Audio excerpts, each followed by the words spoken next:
This conference will now be recorded.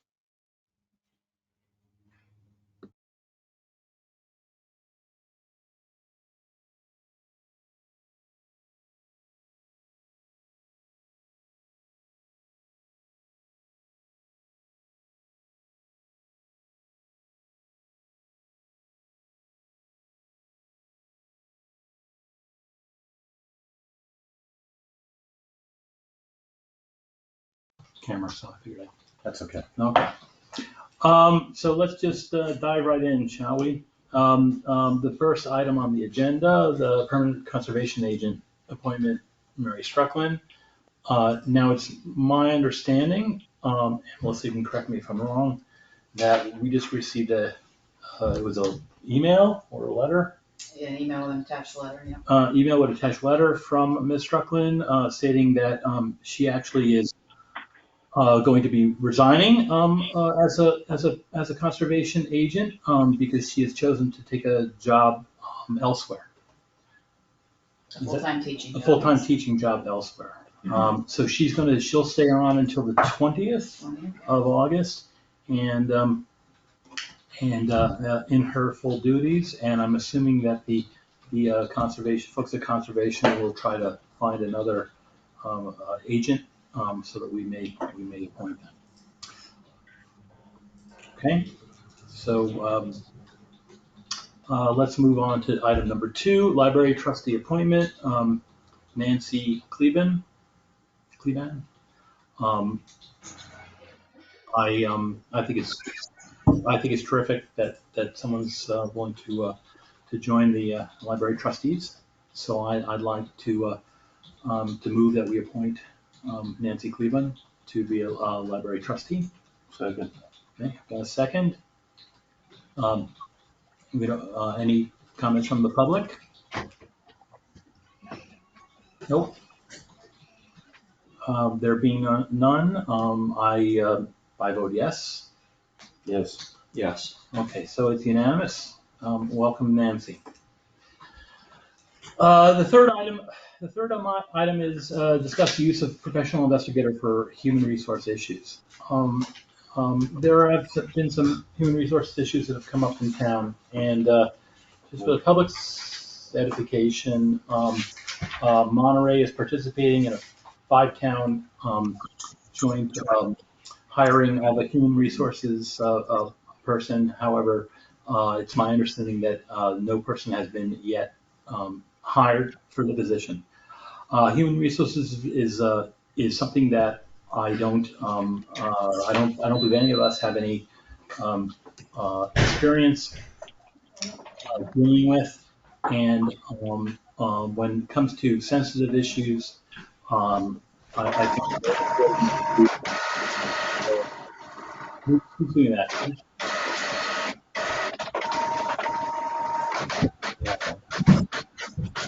Kyle, I'm sorry. you? Yeah, I didn't know that I wasn't muted. Oh, I'm sorry. Well, you. Um, anyway, so again, the goal is to get any kind of problem that human resource problem that takes place in town hall to get it looked at by as many professional eyes as possible. I don't think any of us are qualified to do so. Who put this on the agenda, just out of curiosity? I don't see any initials. Why are some items initialed and some are not?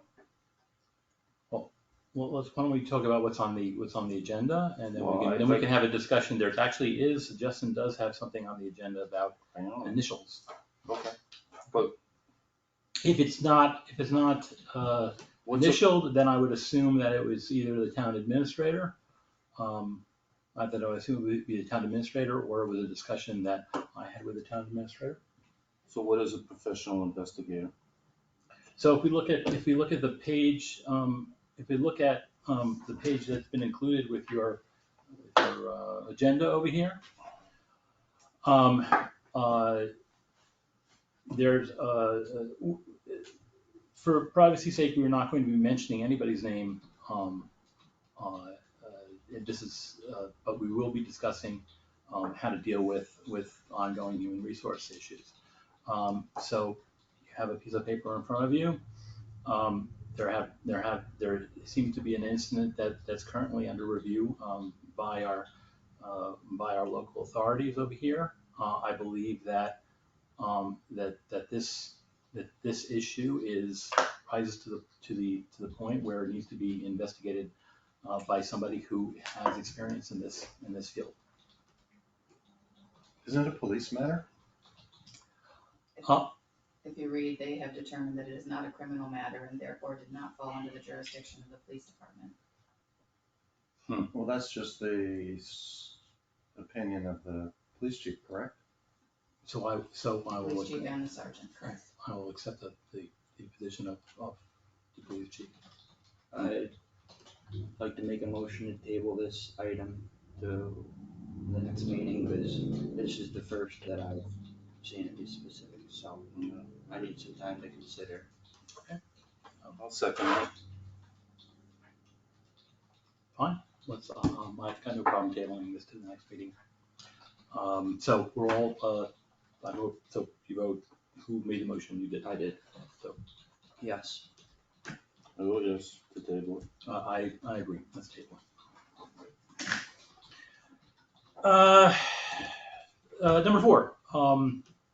Town clerk has requested to change office hours. Again, as I mentioned in the last meeting, the goal is, and always will be when it comes to the clerk's office and any other office in town clerk, in town hall, is how do we provide access for the public? How do we, I make a motion to accept the clerk's requested office hours. What is the request in the change specifically? It's mostly evenings and Saturday morning. is it the same total hours as? Specifically. That was an email to everyone. Right, that's right. It's not the same total hours. What She is, has like 3.75 that she will use at her discretion. 2.75, sorry. so, okay, so there's 2.75. 5.75. Do we really control the There were town so many clerk's emails hours? on it, I can't remember which. Do we really control the town clerk's hours and Well, do we really? the town clerk is paid to provide a certain amount of coverage for the public. That's one of the reasons why that position was changed by the town from elected to appointed, because there was no coverage. So we do have to provide, as a town and through the town clerk, a certain amount of coverage. I'm not concerned with the discretionary hours. Based on my short time working in the clerk's office, I'm aware that there's a lot of work to be done outside of office hours that could potentially even be done better, uninterrupted. And I think also it's my understanding that the clerk has been generally pretty good about meeting with people when it works for them, if the hours don't work for them. So I'm not concerned with that, with the changes, and that there's fewer office hours, and that there's more discretionary non-office hours, because I think there's a lot of work to be done that doesn't need to be done in office hours. So your motion is to approve her changed hours? Yes, but it's not been seconded. I'll second I'd just like to amend that motion. I just want to add that as long as it doesn't negatively impact the access for the public, which is what our mandate is. Well, I think if we hear that it's not working out, we can deal with it then, but. Well, but then, so that's. My belief is that it will work out, and we can always go back to town clerk and request different hours, but I'm willing to approve these hours, which is why I made the motion that I did. So you don't want to add in, that if, because the whole idea of having the clerk provide a certain amount of office hours is that it adequately provides access for the public, right? So, Yeah. John, can you? I think it's sufficient. Thanks, I appreciate that. I think it's sufficient, so. If you don't think it's sufficient, then you would vote no, but I think it's sufficient, so I'm voting yes. But the thing is this, we don't know if it's gonna be, sufficient until she's doing it. Yeah, our employees, we can manage ongoing. I don't think we need to put a clause in the amendment, or make an amendment, or say that if it's not working out, we'll try to change it. I think it's just assume that if things aren't working out, we'll try to change them. It's, again, I'm just concerned that we're not, the whole idea of assuming something, sometimes it's better off just to kind of like say it out loud than assume something. This has just been my experience, Justin. I'm just saying that since the employee's job is to serve the public, I'm just saying, as long as they're able to adequately serve the public, that's cool. I've got no problem. I mean, I guess that was the point of my amended motion. Yeah, I think, yeah. Is that okay? I don't know why it would need to be in there, like I said, but, so I made the motion I made, and I'm not gonna second your amendment. All right, so then we'll vote on the, all right, I just wanted to point out that I think for a lot of people, evenings and Saturdays are a good time. There are possibly times during the weekdays when someone might need to see the town clerk. My understanding is she's going to provide those hours, so I just would like to say that I think weekends. One weekend is very important. It's in a tradition, and what are the weekend? What was the Saturday? What was the Saturday hours? Do you have that? Something like 9:30 to 12:30. That's my only comment. I don't want to hold up the vote. There's other people that wanted to speak on this. I'm sorry, Susan? If this is a concern, could you just enumerate what the current hours are and what the changes are so that it's clear why there might be a concern? Because Justin seems confident that people will still have access. But if there's a concern about that, maybe you should enumerate what the changes are so that it will help you to decide if you feel like it's adequate. That's a good idea. So Susan, previously there were more weekday hours and fewer evening hours, and there were no Saturday hours. And so the change is to generally night hours and Saturday hours. As a member of the public, I do hope that she keeps at least one day where there are daytime hours and not evening hours, because sometimes it is not always inherently better that there's only evening hours for some people. I would prefer to get my business done during the day. And there may be others that are like me. It's not a deal stopper for me, and so I'm okay with anything, but I'm just using myself as an example. If Justin thinks these are adequate hours, I think they probably are. I also think that a larger amount of discretionary hours makes it more likely that she'll be able to meet with people at their own convenience. So I made the motion, it was seconded by John. Fair enough, and I withdraw my amendment there. So let's just vote on. He's got his hand. Oh, I'm sorry. Yes. Hi, Steve. Oh, Hill. I have this is not a personnel issue as much as a structural issue. Does Terry report to the select board, or does she report to the town administrator? I don't think she reports to either one. She reports. I think her position is governed by state law. She's a town employee.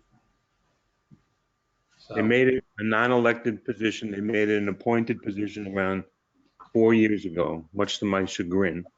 And the question is who she reports to. Well, as a town employee, she does report to the select board since we're the hiring authority. She's supervised by the town administrator, but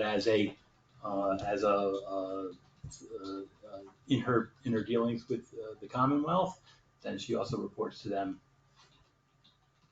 No, I understand that, but there, when you talk about HR, even though you shelved it for now, there are hierarchies in the employment structure, and it seems like things might be skipped over here. Well, again, this is another reason why it highlights the reason why we do need an HR professional involved in this town and other towns as well. I agree. And again, while some people did not like moving the position to appointed, you remember elected officials don't have to post any hours, so that was a concern. I didn't hear you.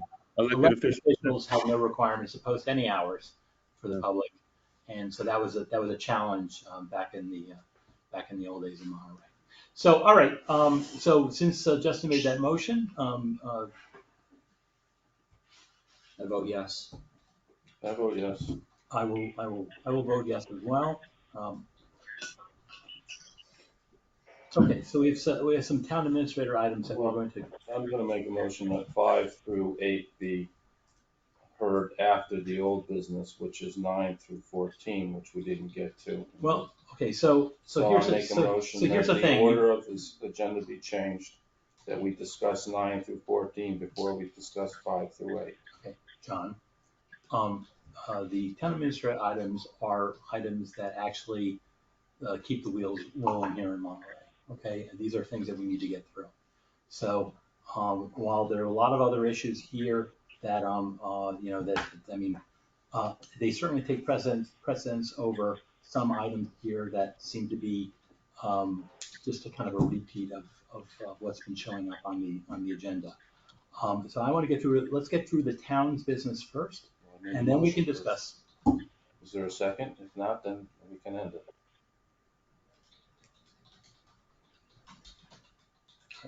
There being no second, let's continue. Town administrator items. 5A, all boards meeting, date and agenda. Yes, I'm just looking for when everybody would like to hold it, and since we can't do the open meeting law training as we have been planning, if someone has a suggested topic.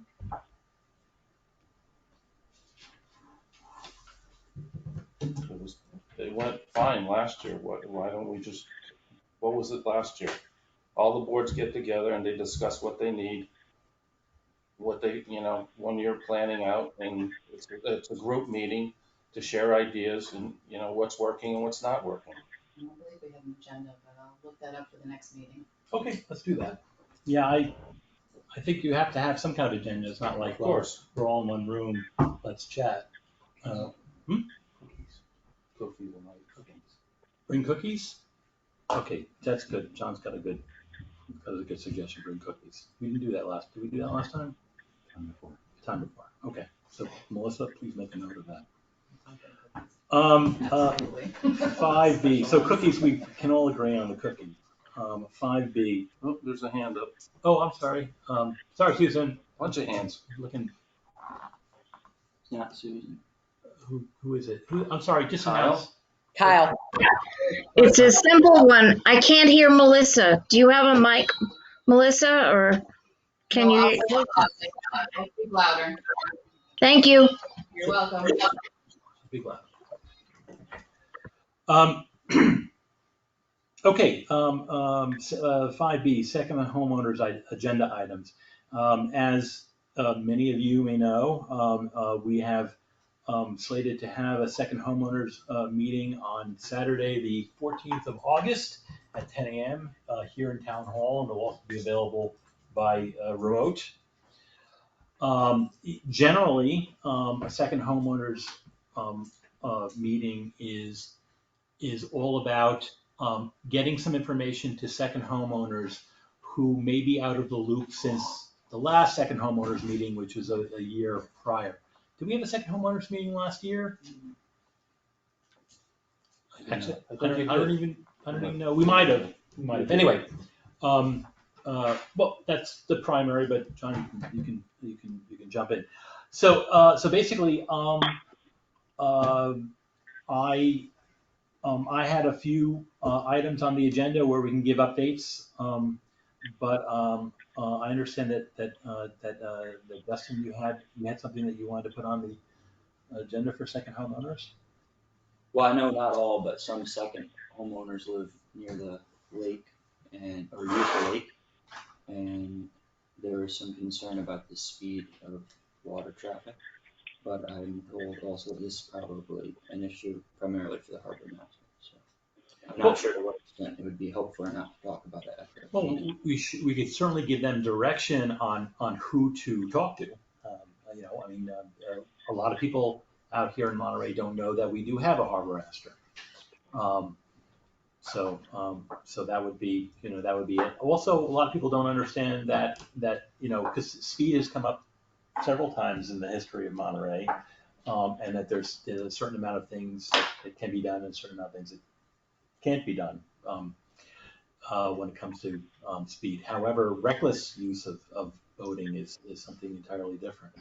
I was just going to give them updates as to how we're doing with. I just wrote down COVID, the general store, which I see there was a nice article in the Monterey News. What's going on with with broadband? What's going on with the cellular project? And a brief discussion about how they might notice that our facilities are twice as busy as they were in previous years. Both our transfer station, the beach, we had this issue with the toilet, our parks. There are a lot more folks that are up here, and we welcome them.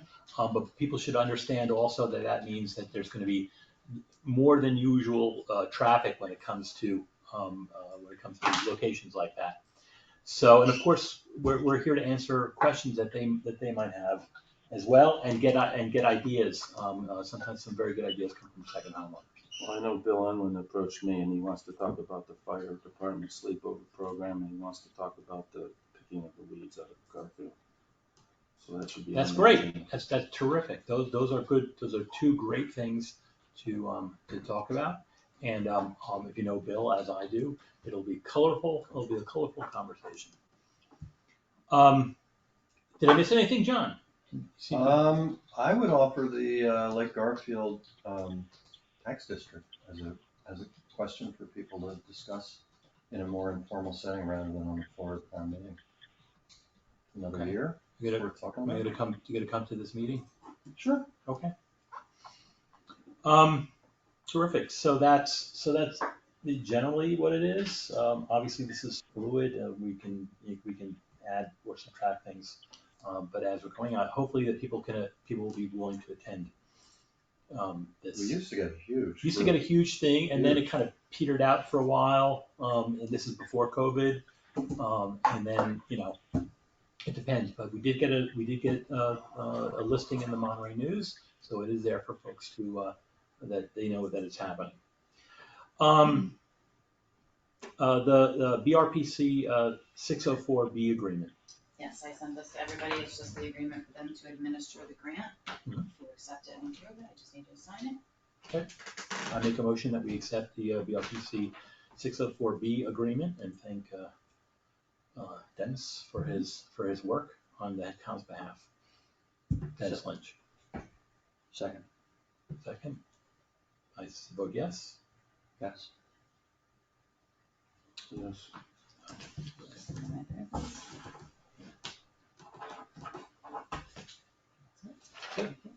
Okay. 5D, Highway 3 hourly rate increase. Yes, I'm happy to report that Brandon successfully passed his Class A driver's test, and it was agreed that when he did that, we would increase his hourly rate to $20.50. From? 1937.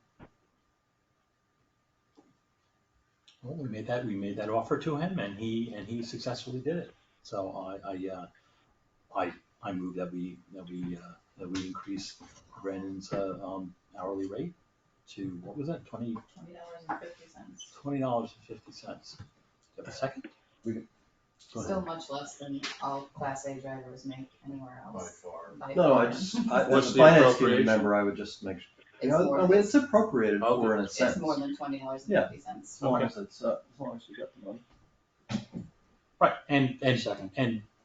we have the highway, director of highway operations to confirm that that has Okay. indeed happened, so. Yes, Um, it'll be our first time that a roster's been full, so. That's good. That's good. So I have a second. I vote yes. That's. Yes. Okay, unanimous. Update on road mapping software. Yes, I'm happy to report as well that the road mapping software is complete now. We have just a few dollar figures to give them, so we'll be able to run reports when it comes time to budgeting and print off maps as well. We're still kind of learning all the features of it, but happy to show anyone if they want to come in and look at it. You know, that's actually, we should also add that onto the second homeowners meeting.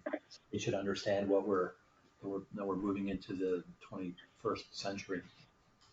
So when do you think we'll be at the point where we're going to be implementing it or doing the first series of reports? Since we have director of operations here. We're gonna have to see how it rolls into budget meetings come fall, whenever that starts with finance committee. That's when I really see it starting to take hold is for those meetings. And when you What does that mean? I don't understand what that means. Are you collecting data currently? So the roads, a couple of years ago were surveyed and they were put up on a computer database. And now we have the application so we can go in and you can take a map out and it shows you what roads are in the worst shape. It's a rating from 0 to 100. I forget what our worst road is, but it's like, I forget what it is, but our worst road is Fox Hill Road right now, and it lays it out. So it's not coming just from me, it's coming from a survey group that goes out, looks at the asphalt roads and puts in a report on it. And then they have it scheduled in there. There's an algorithm that the road wears out so much every year. And they give you options of how to fix that road appropriately to use your money appropriately or most feasibly, so you're not rebuilding your road completely when you could have spent a little money to keep it going versus letting it go completely to shambles. Does it capture data like, you know, like you go to one road so many times a year, you spend so many hours on the road, you spend so much on gravel. Does that capture that data so we have an analysis like it costs X amount of dollars to do Fairview, by all the dirt roads? So Does I it do think that? it has the capabilities to it. It's just a matter of getting, correct me if I'm wrong, getting the input, the information for them to input. So it's all another process of mainly what it is right now is just for, say, take Route 23, it was redone 2, 3, 4 years ago. Is it tracks the wearing period of that, and it's coming up to where we could do a rehab on it and just put a fresh surface on it for a much cheaper cost than waiting 10 or 20 years and letting it go to a complete rebuild. So it's there to assist select boards, finance committees, and highway departments. And it's only asphalt roads right now. that was my It's next a question. pavement management Right, that's pavement management system. What about the previous software that we had? I thought we had something that could have covered for the dirt roads. The dirt roads change daily. No, I just mean the software capacity. I get it on the dirt roads. I live on one of those dirt roads that changes daily. It changes by the hour, yeah. I'm just thinking it'd be nice to know that we spend X amount of dollars on certain dirt roads and maybe we need to find a solution because we're pouring money after hours and I agree. Materials on the roads, it's just like, That's what we had discussed it. We're working our way that way to getting that under. there's software that does that, I hope. I think there's software that can tag everything. It can tag your equipment, it can tag your man hours, it can tag your materials, and it can associate it with any job. What does tag mean? Tag just means it's gonna be followed by the program. So for Do we have that?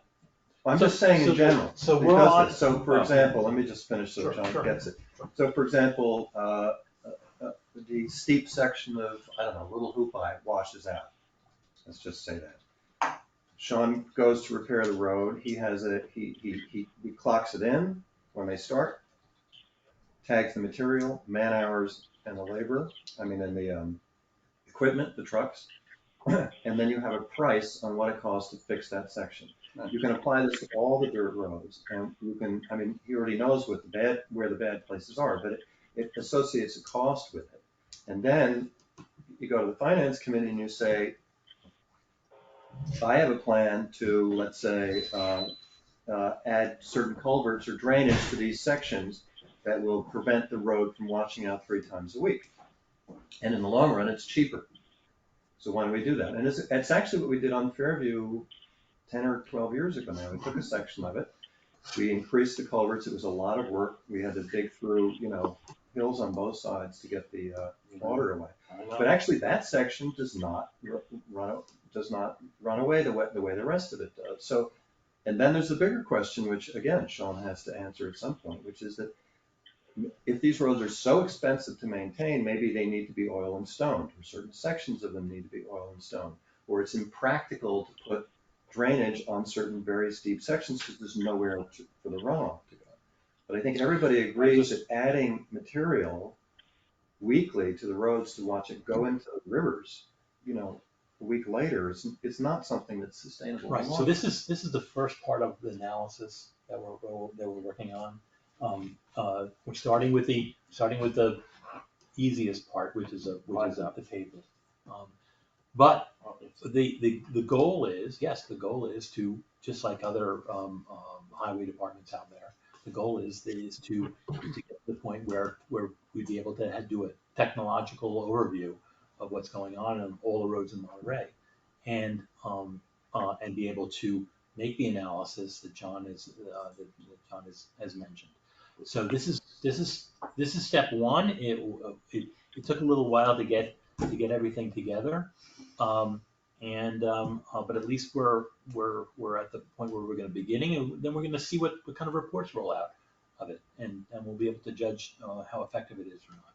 Well, I think maybe I'm not clear, but does the road mapping software that we currently have, can that be used on determining data on the dirt roads? Yeah, I think we should answer that question. That's a good question, because we've been talking about it for years, and we really need to get that data.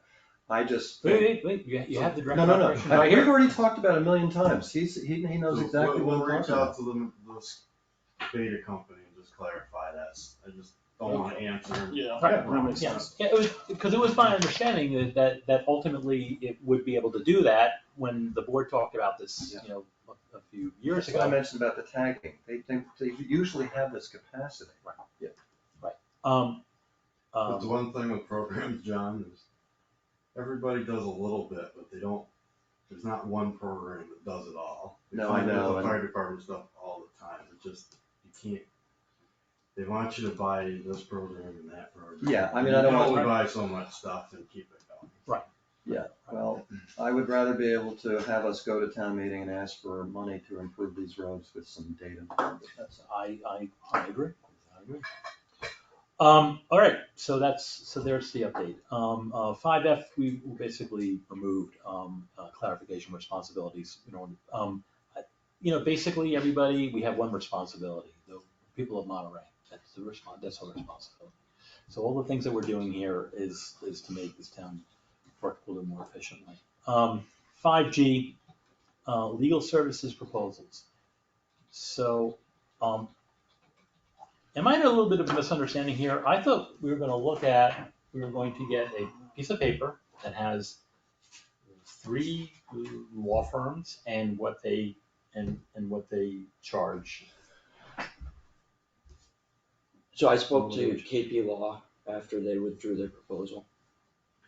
And they, I think very wisely and appropriately, don't want to provide a retainer fee without a discussion. They said they could maybe ballpark it if we gave the last 5 years of legal proposals, but they didn't want to do that. They want to interview with us and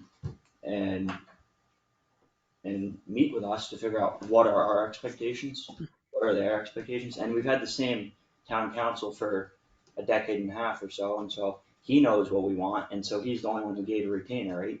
He knows our expectations, we know his expectations, more or less, and so I think probably asking for I was the one who made the motion to ask for a retainer.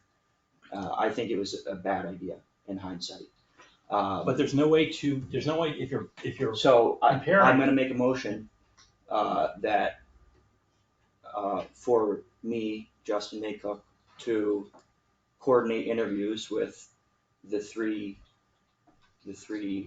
attorneys on the document that we received, which is KP Law, Koppelman, and Jeremiah Well, who's Pollard. going to be doing these interviews?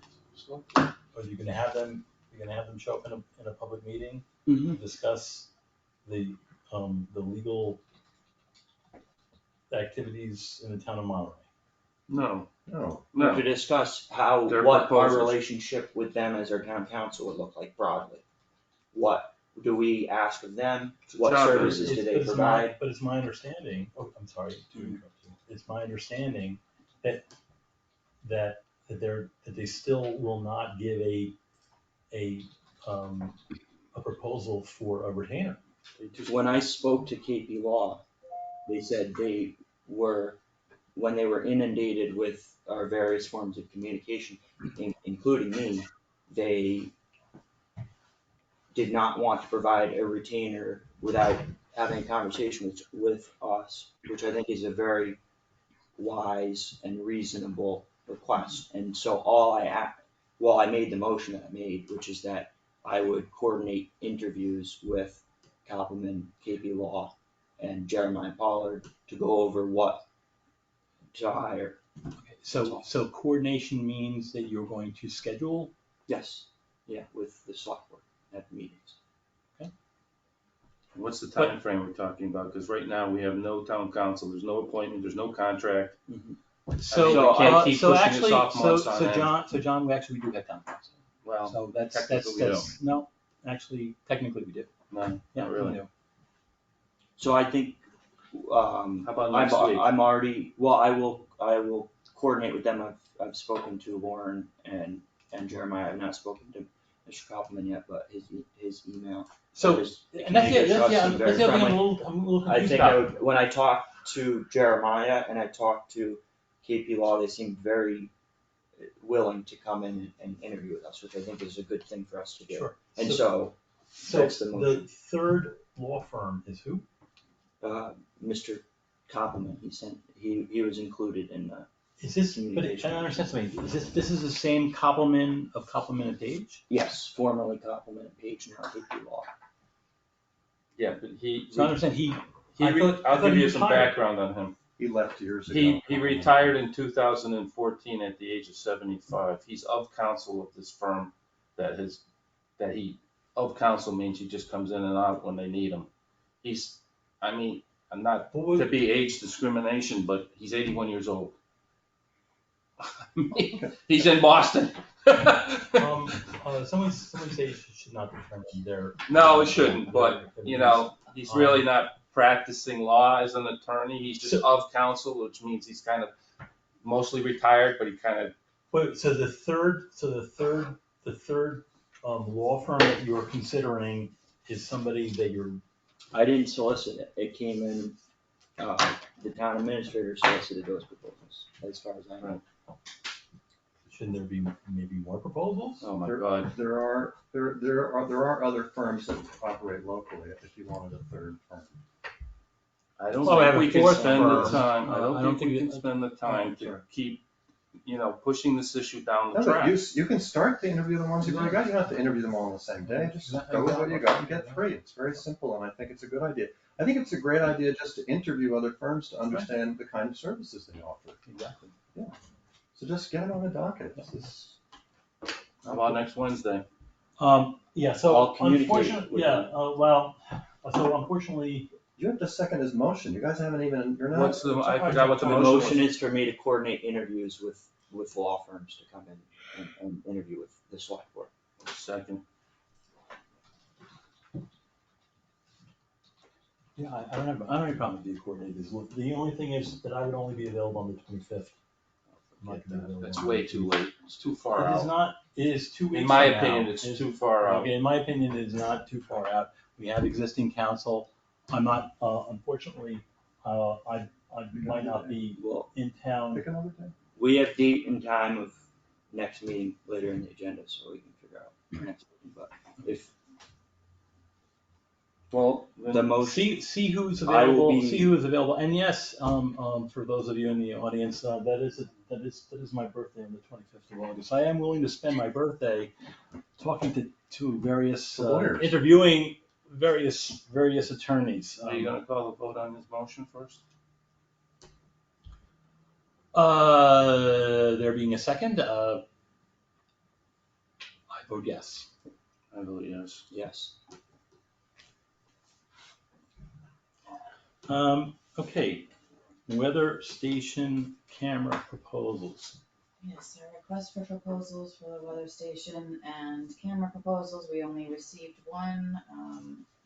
Sean, myself, and Steve were on the review committee for the proposals. We reviewed them as per law and not in a public session. We're recommending that you accept the quote from Faisala so we can get going on this and use the grant funds that we were awarded. Do you understand what this proposal is? So, And this is a in the grant. binder. What? Was that in the binder? Yes. No. This is a grant. This is being paid for by a grant. Talking about trying to bring our roads up to the 21st century over here, where a technology company will basically have cameras. There's some stationary positions, and then there's one I understand on one of the trucks. It will do analysis of weather conditions, of road grip, which is a terminology that I learned during this process. And it'll do a complete history of the road conditions, so that we'd be able to look as far as a proper allocation of salt and sand. We'll be able to have a better idea of how to approach conditions in certain parts of Monterey. Again, it's paid for by a grant, which I think is helpful, and we would have to determine whether or not it's the feasible solution. Sorry. In addition to that, I'm surprised you didn't jump out of your seat. It'll help with manpower because we'll be able to more accurately determine where to send out crews for specific areas in Monterey. Should there be negative weather conditions? Correct. We'll be able to try to more accurately gauge what's happening out there as far as when you put salt down now. The company A lot of that times it's just a guessing game, so we're trying to take the guessing out of it. right. All right, that's the other thing. This company also does the weather stations for Mass DOT, so we're gonna be able to integrate with their stations and collect even more data of the surrounding area and where the weather is coming from and such. So, I think, so I think we should, I move that we accept this proposal. We send it out. It's the only proposal that we've received back. Second. All in favor? I say yes. Yes. Yes. Yes, okay. I'm sorry, anybody in the public want to talk about weather cameras? No, Susan? No, sure.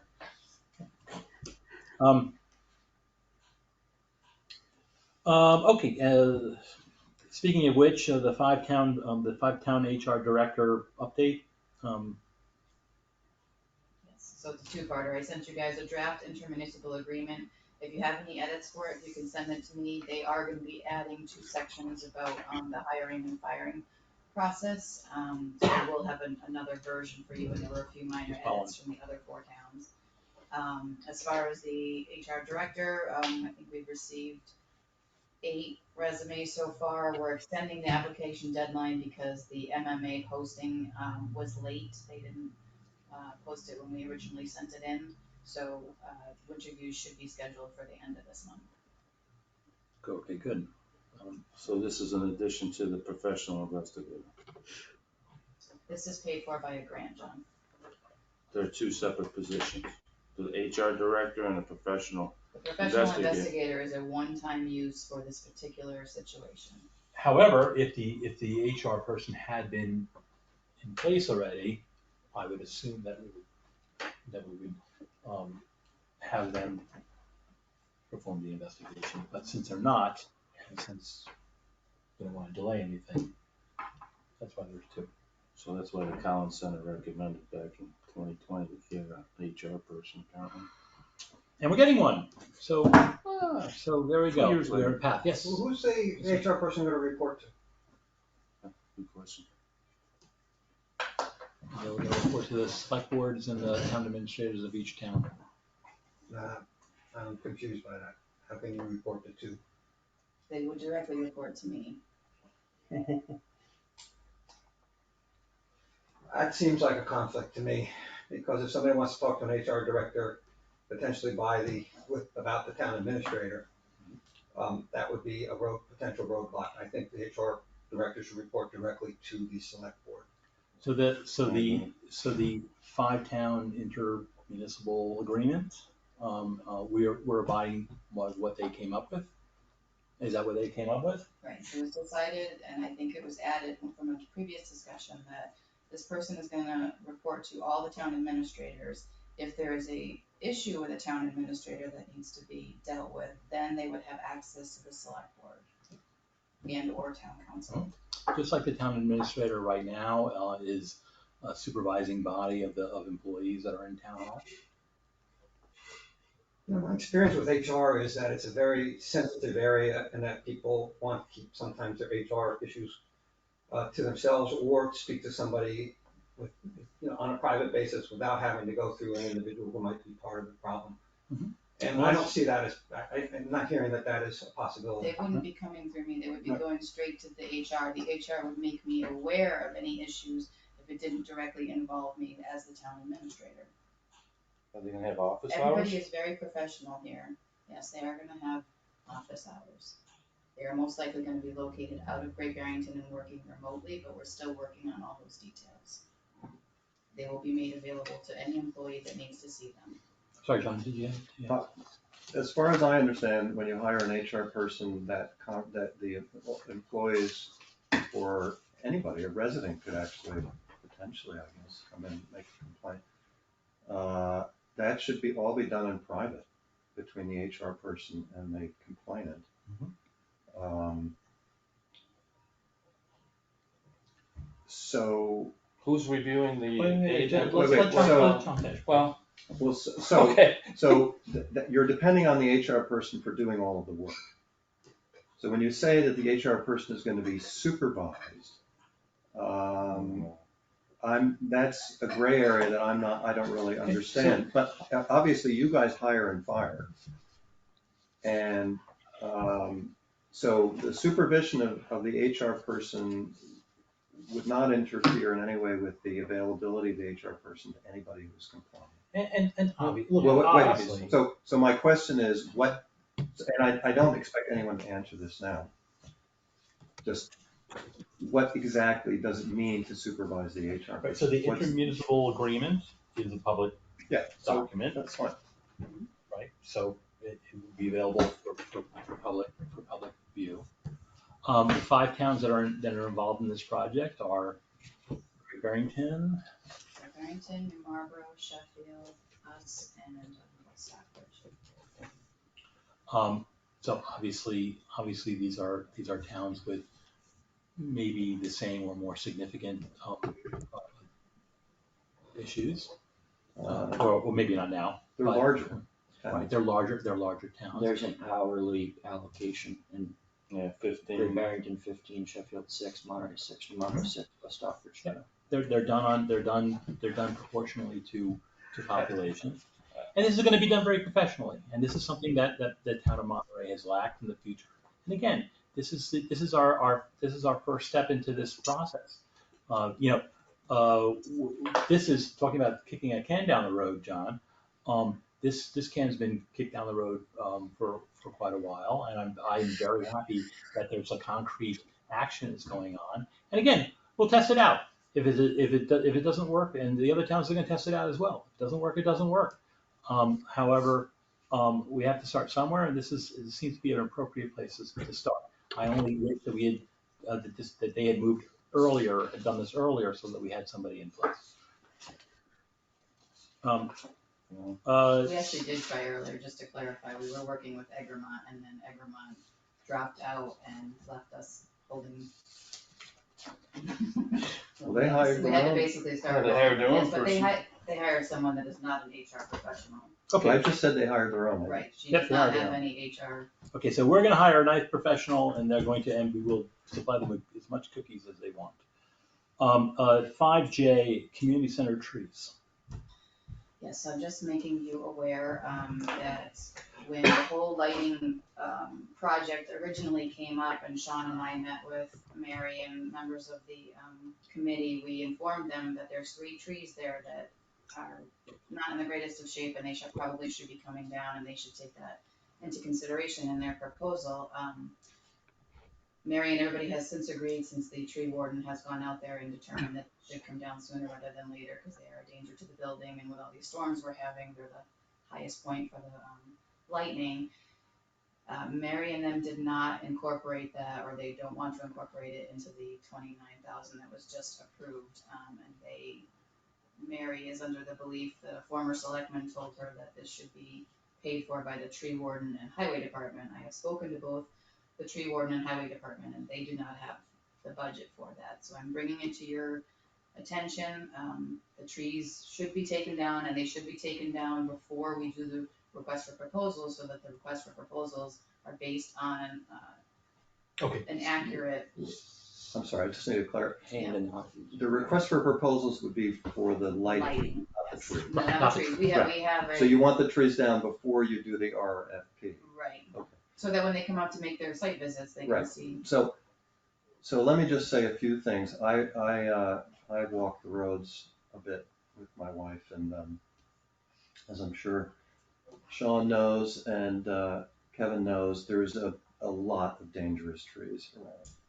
And we're actually not getting to them fast enough.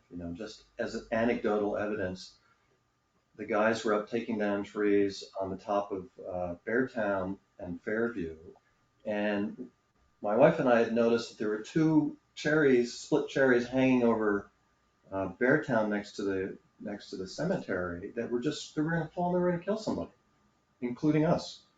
And so they're taking these big pines down, and what do you know? The next day, literally the next day, one of the cherries falls down across the road. Mm-hmm. And then 2 weeks later, the other one falls down. In other words, they took one down, they left the other one. The other one falls down across the road. Who's they? Well, in some cases, it's the town crew. In some cases, they bid it out. So, for instance, the trees that got cut on Fairview and were done by John Field, so they were bid out. I got a question. Wait. Let me just finish. Because here's the point I want to make. Yeah. The point, and then the following week, somebody came back and started taking down trees at another property on Beartown that was between all of these other trees. So I got the impression that maybe you guys were just working your way down. I don't know. But the point is that there's many, many trees that need to be taken down. And the question is there a list, a priority list of the most dangerous trees that need to be taken down? And are we going at those trees in that order?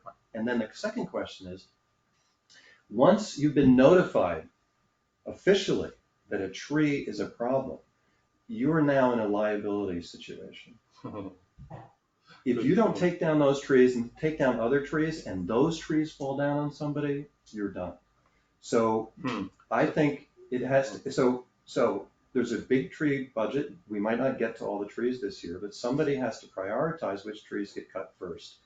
And that should probably be done right away out of the tree budget. So- That's the only okay, budget we so got. two The questions. tree warden does have a priority list, just so you know. Yeah, And that's I'm what just he's saying, but already now done. these trees have now been officially moved up, just by the fact that they're now, everyone's aware that they're dangerous, they're a liability. But when you saw the dangerous trees, did you contact somebody? That's my question. We talked No, about no, John. the issue. No, The I issue want, is not trees on another road. The issue is the trees at the community center. Can we listen, just John, focus no, on because that? John made a very good point. Because I've done the same thing. So when you saw those trees, and we have the public here, and and this is a very important policy. When you saw those trees, did you contact somebody? No, they're already marked. They were already marked. Yeah. Okay. Mary May Cook has her hand raised. So I'm just already- if I can finish first, Oh. so the trees on the community center property, the budgets for the highway and tree warden are already spoken for, and departments are responsible for their own properties. The library doesn't come to the tree warden and the highway department to have their trees taken down. The Parks Commission doesn't come to the highway department and the tree warden to get Of course theirs. they do. No, they don't. In fact, I've had them do it.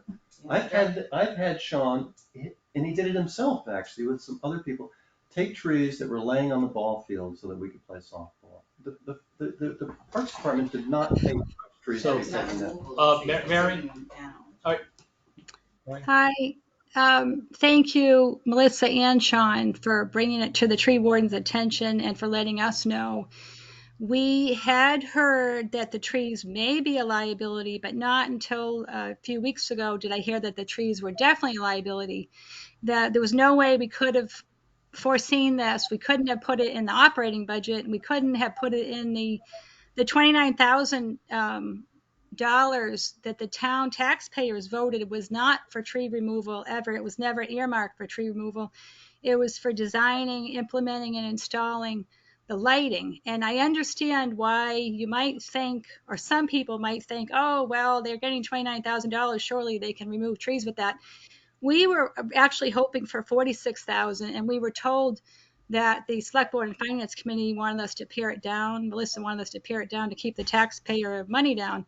And we really are for taking the trees down if the tree warden has said they're a liability. We don't want to stop that, but we don't have the money earmarked for that. The taxpayers didn't plan on removing trees right now, and we didn't in our operating budget. That's heat, lights, phone, etc. It's not for tree removal. So I'm glad I wasn't notified that this was on the agenda tonight, but I'm glad that I get to be here and talk about it and really try to make it clear that we do not have it in our budget, but we are hearing that Sean and Melissa and Rob Hoogs, etc., want to go ahead on the RFP, but will not go ahead until the tree removal is done. And so we do not want to impede the tree removal, but neither can we, do we have it in our budget. Thank you. So let me just make a comment. Mary, I agree with you that when people voted the $29,000, they did it for lighting, not for tree removal. So that I think is that issue I've got no problem with. If the trees have been determined to be a liability and they're in the vicinity of the community center, that makes them a high priority. Do we know how much would cost to remove these trees? 30, is it? I'm guesstimating there's 2 trees, so they are awful things to take down, but at least a half a day, so $1,700. In my opinion, and the board can challenge me on this, we need to find money to take these trees down. And not take it out of community center budget, not taking it out of the lighting. This is something I consider this a public way because you've got people using the area for other things such as the garden, community garden, and whatnot. We just need to find the money for it. You have to make I don't know. Can you even make an emergency transfer if you were taking from a reserve fund? If You wouldn't do it at this point until the tree budget is exhausted. There's tons of trees that are marked. I hope they ask for enough money to get them all down. If they didn't at the end of the year, starting in March, I would be happy to support giving them as much money as they need to finish the job. So there you go. You get somebody, one person from finance, they're not speaking for the entire finance committee. Now I do want to mention something else since we're talking about this, trees and tree budgets. I've been at town meeting, the last two town meetings or at least one of them, where I remember somebody challenging, when we upped our tree budget. This is one of the reasons why we have emerald ash borer, and we've got all sorts of other things that are occurring in some of our trees, and safety is a priority. And you can't just hire a backwoodsman with an axe and have him cut down a tree. There's got to be an insured tree removal company that takes care of it, especially when it's a very large tree like this. So hopefully people will remember this next time we just talk about raising the tree budget. That being said, I think we need to find the money. Excuse me, this is Mickey. Hi, Mickey. Hello. Hi, Mickey. Hi. I'm a little concerned here because we're talking about taking trees down and maybe taking them down, did you say in March? There is a need to have proper lighting at the community center. That building is used all times of the day. It's used in the evening. Evening comes very early in the wintertime, and by 3 o'clock, you're going to need lights on. And, we've got a lot of senior people using that building. I think it's more dangerous not to have lighting there than anything else at this point. Agreed. We all agree. So, I mean, I can't see, holding up the lighting is my thought. Well, so I would make a motion that we go ahead and pay to have these trees eliminated as soon as possible. Take it out of the tree warden's budget, and if we need to add additional funds to their budget at the end, that we do so at that time. That's my motion. Second. All in favor? I say yes. Without knowing the cost, we're gonna. Well, you never know. Yeah. It won't be more than a day, which is $32.50, I think. The highway operations is going to make sure it's going to cost us less. So they're doing it. No, No. but they will be Speaking for the tree warden. Right. Speaking for the tree warden. Right. Okay, I understand now. I vote yes. Yes. Okay. So it's unanimous. Thank you. Trees are coming down. Life goes on. Well, let me just point out at another time, let's talk about the list of trees, because I would think we should all be reassured that we're really getting on this, because now that you say, did I report it? Well, there's a bunch of trees that I could report that are marked, they're falling all over the road every week. Right. So I think, this is now not the time to do it, but I think we need to see the list of trees, we need to see the map, we need to know which ones could cause damage to people right away, because again, once they've been marked. So not now. Chapman again. Yeah. But most of those marked trees that are falling down with the red ribbons and no, not the red. I know. Those are not ours. Those are all no, other companies. Speaking of of Mr. Enlund, the one in front of the Enlund, that maple is just falling all over the road every single day. That's marked. I know. We take tree management. That's it. Seriously in Monterey, you know that as well. We do indeed. And again, when come town meeting, we stand up and we're talking about budgets. Nobody objected to that budget this year. Okay. At least during the budget process. All right. So on to number 6. Item number 6: approve minutes of 7/13 and 7/21/21. I was not there for 7/13, I believe, so I think that's you and John. Yeah. Okay, I've got no problem with the 7/13 minutes. So I move that we approve the minutes of 7/13/2021. Do I have a second? Second. All in favor? Aye. Yes. Okay. Unanimous of the people that were there. I make a motion that we approve. I've read. Justin made some corrections some changes on 7/21/21. I read them, they're fine. So I make a motion that we approve the minutes of 7/21/21. A second? Second. Second. I vote yes. Yes. I'm gonna abstain, I didn't read them, I didn't read Justin's additions. Okay, two yes and one abstention. Item number 7, fire department lease renewal. I spoke to my lawyer at the State Ethics Commission today, and he advised me that I should recuse myself from this item. Okay, so Justin is So a if someone member. can alert me whenever I'm back in. Oh, you, okay. Can he stay here? Yeah, you can sit here. They recommend leaving the room. Really? Really? Yeah. Well, that's good to know. It's not required, but it's recommended. Boy, I'm gonna join lots of different committees so I can get to leave the room. Okay, well, You can so. do that when we're talking about the weeds. I knew you'd like that.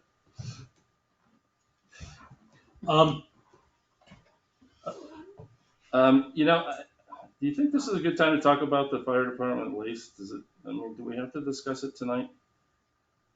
The lease is up for renewal, isn't it? Was it up in July, wasn't it? Expired, yeah. So in an effort not to kick the can down the road. Well, I'd like to take another look at it in detail before we vote on it. So this has been on the agenda Today, just today. as well as the police contract, that went over expiration too, wasn't it? July 1st? Correct. Why is that? So, Well, the police chief didn't give it to me, and it's tough when we have all these other items on there, we can't get to the normal business. If you're, sorry, I don't mean to make procedural comments, but you should probably do the fire department. If you're not gonna do it, just table it and get Justin back in here, because he doesn't need to be gone for the rest of the evening. I'm gonna go get him.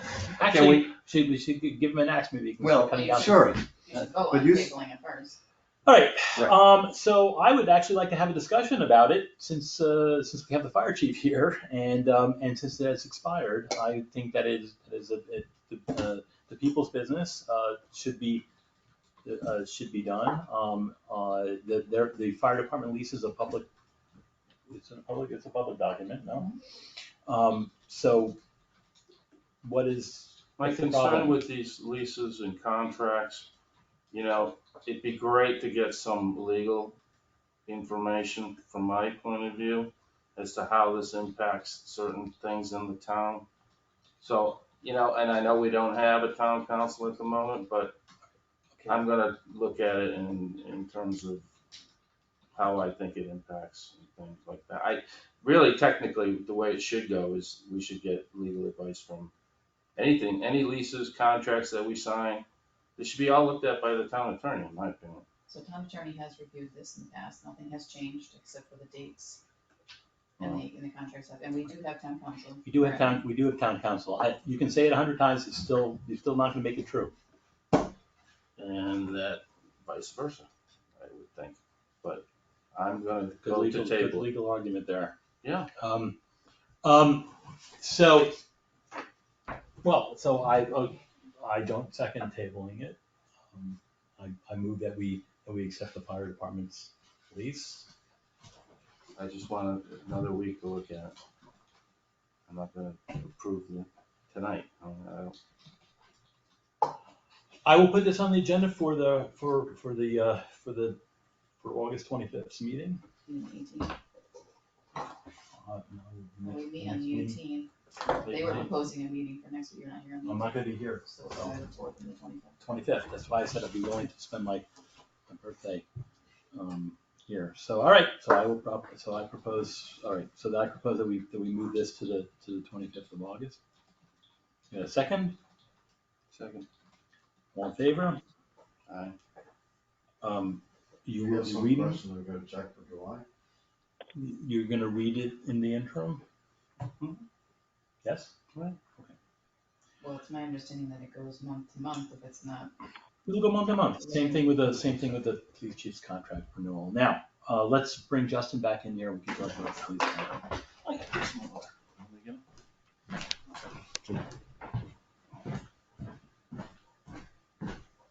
Hey, Justin. Justin. Hey, Steve, Yep. while they're out, is there some reason you guys, if you can't do next Wednesday because it's your birthday, is there any reason why you 25th. have a meeting on a different day of the week in order to accommodate you not meeting on your birthday? No. You're misunderstanding me. My birthday is on August 25th. Ah, So no, I will be here for that. I just might have to be in New Jersey on the 17th, 18th, 19th. My mother's got issues, so. I totally get why you might need to be absent. I guess I was just, it just seems to me that if you can't be here on a particular day, it seems like the consensus is, well, we just won't meet that week. And I'm just wondering why it isn't possible to find another day, since there's plenty of advance warning and way more than 48 hours. If you guys need to meet more often, it doesn't have to be on a Wednesday evening, right? Like, so maybe you guys could find an alternative date, because if you need to meet more often, it seems like that might be a useful thing to do. That's all. It seems that people want some time to review some of these documents. A lot of these things are being tabled because they haven't been reviewed yet. So here's adequate time for folks to review the documents. Certainly by the 25th, everybody's going to be very well versed as to what's going on with the leases. So We haven't gotten to that. police chief contract. Number 16, date and time of next meeting. There we go. So We number haven't 8, gotten to that. right? So we're just going to do number 8 now that you're back. Police chief contract renewal. The police chief contract is identical to the police chief contract that preceded, with the exception of the dates and the amount. The amount has been fixed by the town of Monterey at the annual town meeting. So other than the date, and the date begins when the other one ends. So there's it has been vetted by town council. As a matter of fact, that was one of the first things that I did when I got on the board. Is I had town council review it, and it has not changed appreciably since then. I think there were 1 or 2 things that were added in previous years. I do have one question. What's the question? Is there a mandatory retirement age for police chiefs in Massachusetts? 65. And how old is Gareth going to be during? He has a year and a half left to go. So he's 64? 63 and a half. Oh. Okay. Very good. I make a motion to approve the contract. Okay, Justin's made a motion to approve the contract. I second that motion. Discussion? Discussion? Is that no? No, it's a contract. So it's I mean, unless somebody in the public has something to. Well, I think he should have added indemnification language, but I'm not his counsel, so. I vote yes. Yes. Yes. Okay, so it's unanimous. Number 9, Justin Maycook's response to July 21st open meeting law complaint. So I wrote the draft and I bring it to the board for discussion and potentially approval. This is required to be, the response is required to be sent by August 10th. It's August 4th. Did anyone have any edits? So, well, wait a minute. Do you want to read it? Yeah, do you want me to read it in its entirety? Is it on? No, yeah, why don't you read it into it? Is that okay, Steve? It's okay with me, but I have one kind of sort of procedural question. The complaint was against you, right? Or was it against the board? It's my understanding that you can name an individual complainant, but that it's against the board as a whole. Yeah. That That's the board true. responds as a whole. The board has to respond. See, the board always has to respond. Yeah.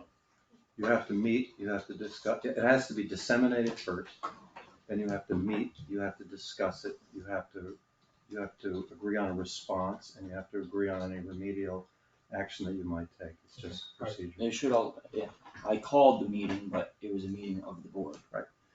So I'll read it. But does he have to vote? He wasn't at the meeting. Were you at the meeting? You weren't at that meeting. No, he wasn't, Steve was not at the So- meeting. No, but it's, so, Yeah. Steve is, but Steve I'm, is work, he's he's welcome to. I don't know if he has to vote on it because he wasn't there. How can he vote on something he wasn't there? Because it's he can read the It's his, complaint it's and he his, can read it's the his response. response to the complaint, it's not the, Okay. it's Yeah. not the, That makes it's not, He doesn't need That to makes read his. I also, I called the meeting, but no one told me they thought they were in violation of open meeting law on the board. well, anyway, Some- why don't you read it? one and person then didn't attend, but no one why don't you read it and then we'll. Identified that issue. Okay. Dear Mr. Silbert, on Wednesday, May 5th, the select board hired Terry Walker for up to 100 hours to work on producing a MassWorks grant application with the help of Town Administrator Melissa Nell and Director of Operations Sean Tryon. Excerpt from the 5/5/21 Select Board meeting minutes. MassWorks project grant. The board was asked to approve the Director of Operations request to file a MassWorks grant to address the accessibility and safety issues on a 1.2 miles of Beartown Hunt Road. The board approved. The board also approved the up to 100 hours requested by Terry Walker to write the grant with the Director of Operations and Town Administrator assisting with the necessary research. So that's the end of the excerpt. On Friday, May 28th, at 8:36 p.m., the select board was alerted that Terry Walker was resigning from her position as a grant writer for the town of Monterey. Excerpt from the 5/28/21 email from Terry Walker to the select board. I am resigning as your grant writer effective today, May 28th, 2021. End quote. The MassWorks grant application was due the following Friday, June 4th. It is worth mentioning that the Monday, May 31st was Memorial Day observance and the town administrator office was closed on Thursday, June 3rd and Friday, the 4th. Which means that Melissa was not scheduled to be in the office at all between our regularly scheduled Wednesday, June 2nd, 6 p.m. meeting and when the grant was due on Friday the 4th. I called an emergency meeting on Tuesday the 1st for 4 p.m. It was the first business day since our grant writer Terry Walker had resigned. Calling the meeting on Tuesday gave Terry and Melissa time on Wednesday to work together because it was a cooperative process. Ultimately, it is my understanding that Terry and Melissa did work together on Wednesday, June 2nd, and Terry was able to make substantial input and edits on the grant. I do not believe that this cooperation or Terry's further involvement in the grant would have been possible if the motion that was made at the meeting on the June 1st, 4 p.m. emergency meeting was made on the June 2nd, 6 p.m. regularly scheduled meeting. This is why I thought the issue was an emergency and was worth dealing with on June 1st rather than June 2nd. Oh, that's the end of it. Yeah. Okay, so can I say something? Yeah. About the response. I'm sorry. Well, I'm Just just, interrupt. Can I say something? I'm still trying to. Yeah, actually, I want to say something about life and times in this town. You have, Mr.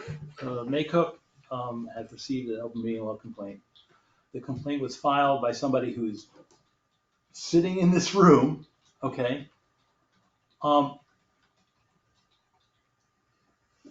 What are we doing? What are we doing?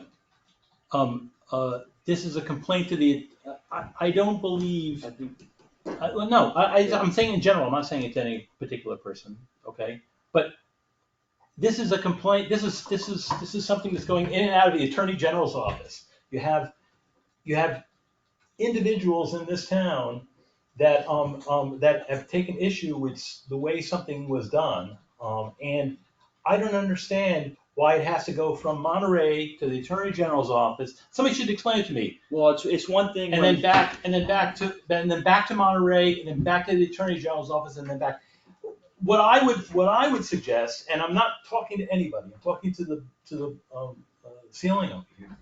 But I mean, this is what I would suggest is that this complaint, and I'm talking to the ceiling, that this complaint be dismissed.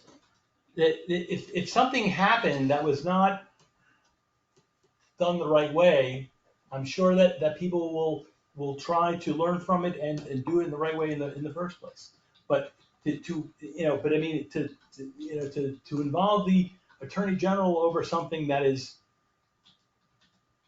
that could probably be resolved here in town this is what this town is all about. And so, yes, it is not sexy and it doesn't make, it doesn't make good for good reading. But if somebody felt Justin, I can talk to you about it. If you felt that there was an emergency meeting, this is certainly your first, not only your second foray into putting together an emergency meeting. If it wasn't done perfectly, so what? So what? In the spirit of this town, I would just say, sorry, I try to do better. That's the whole point of any of this stuff. Otherwise, I'll move back to New York City where everybody sues each other. But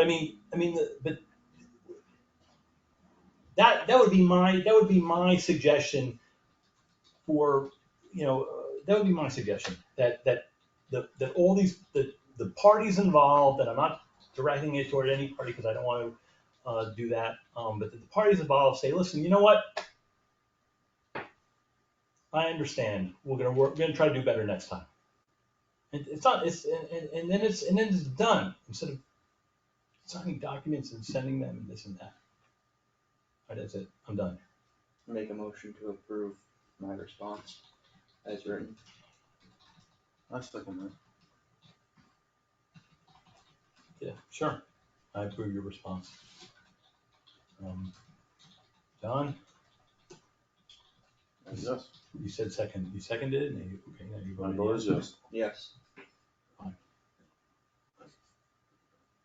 I would hope that you wouldn't have to send it, but I guess you're gonna have to send it. Before you go to the next item, could you guys just sign the police chief contract, please?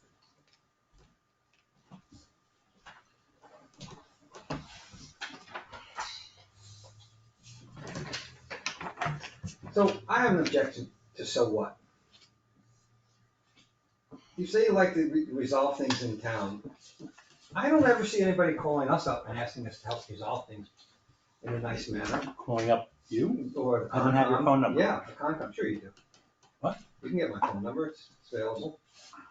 I have an objection to so what, that you casually dismiss these things, and when I think the communication has been poor on your end. I'm not casually dismissing anything. You see how red my face is right now? You're It's mad? really dark. Is that because you're mad? Why are you No, mad? it's very upsetting. I think you can do better. And I think you do have to take these things seriously. And I think that I didn't so say- what I attitude didn't- isn't the I way didn't- to go about it. I didn't. That's all I have to say about You're it. twisting- I'm you're talking twisting- to the ceiling. You're twisting my words. No, I'm not. I'm talking yeah. to the ceiling. So what? No, because So I what? can't direct it. Is it would be inappropriate to direct that over to specific individuals? So what? If that's the approach, I'm good with that. I'm just glad to know that that's the approach. Thank you. Okay. Susan's got her hand up. Firstly, who was just speaking? Because they didn't identify themselves. Jeremy Roberts. Okay. Hi, Jeremy. Second of all, I'm just gonna sort of put my own spin on what Steve said. I think it's really important to hold people accountable, but I also think that recognizing goodwill and intent matters. Maybe intent doesn't matter in some legal settings, but I think in real life with human beings, it matters a lot.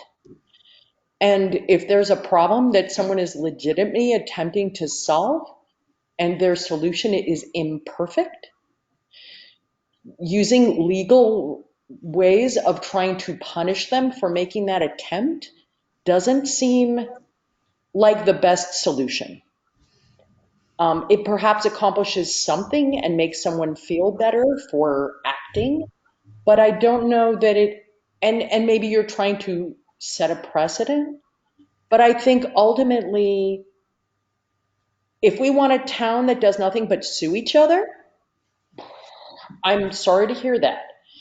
if we are hoping to establish a way of working towards making this a good place to live, of finding civil ways to interact with each other and try to make this a good place to live and continue to work on whatever problems there are, because life is always full of problems, that's a different situation.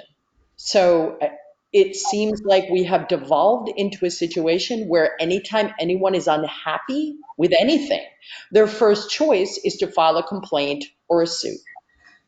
And I'm just bringing into question whether that is a desirable approach, a moral approach, a reasonable approach.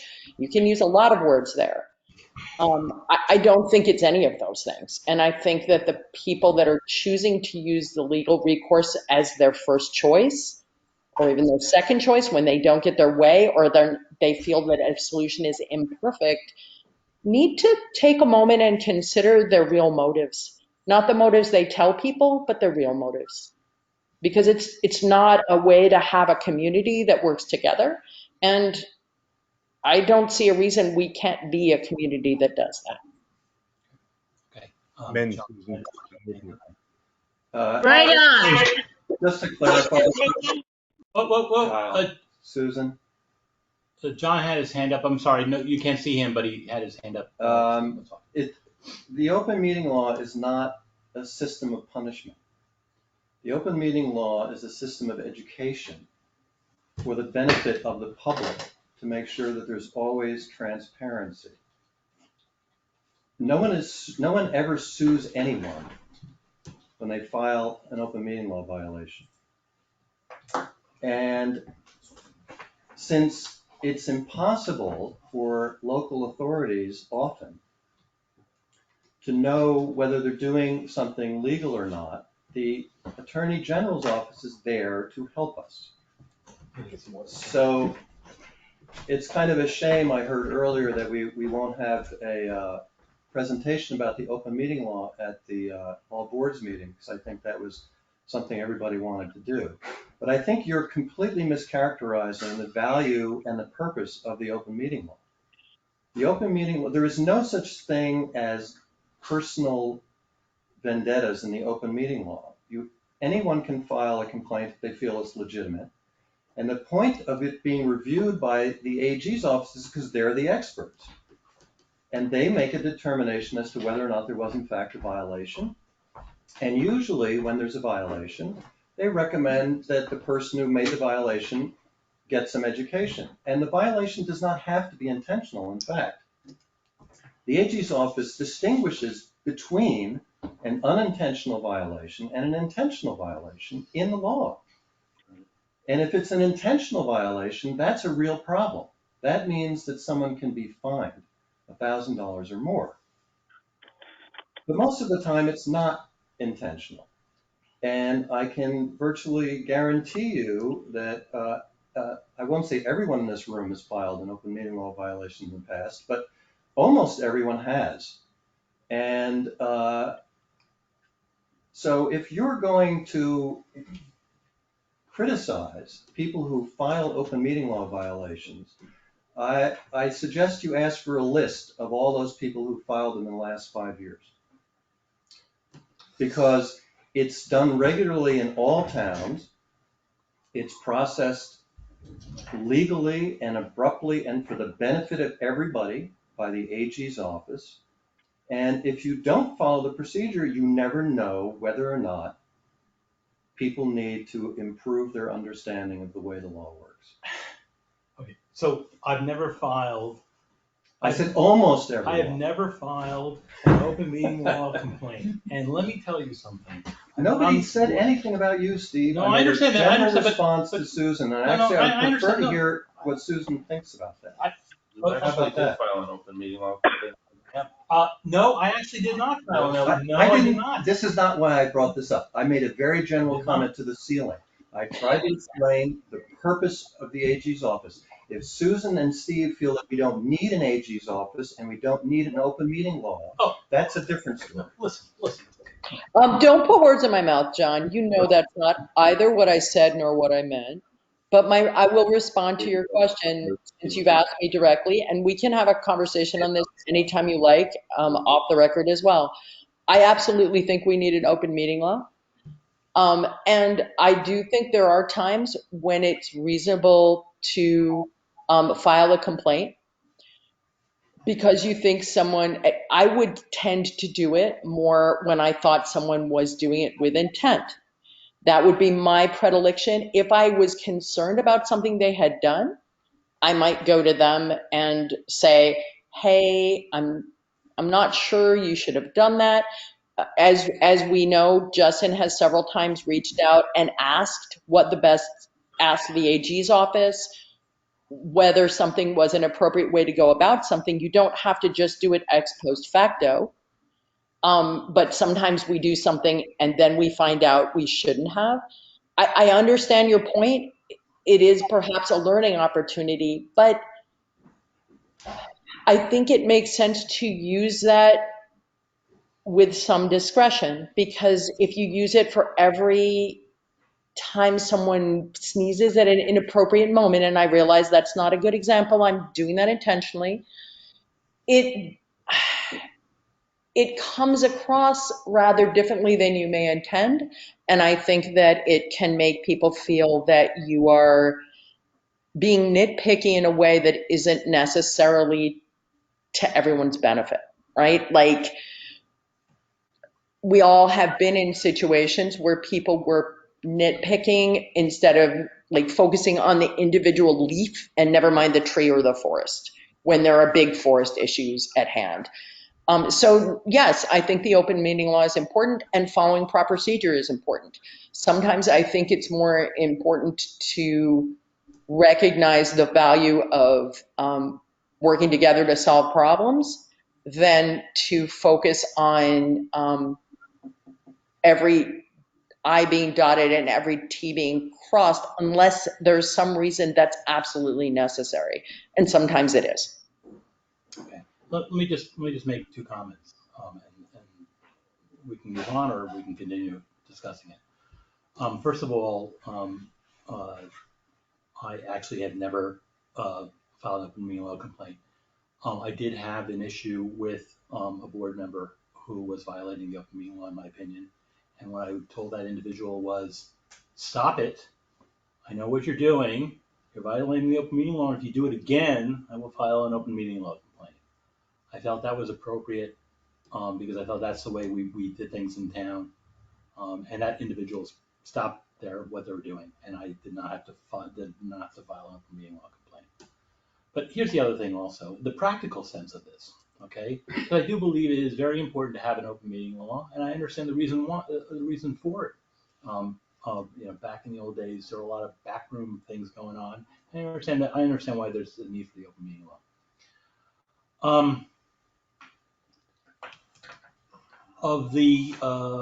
Correct me if I'm wrong, I think so. John Weigel filed 6 open meeting law complaints against the select board.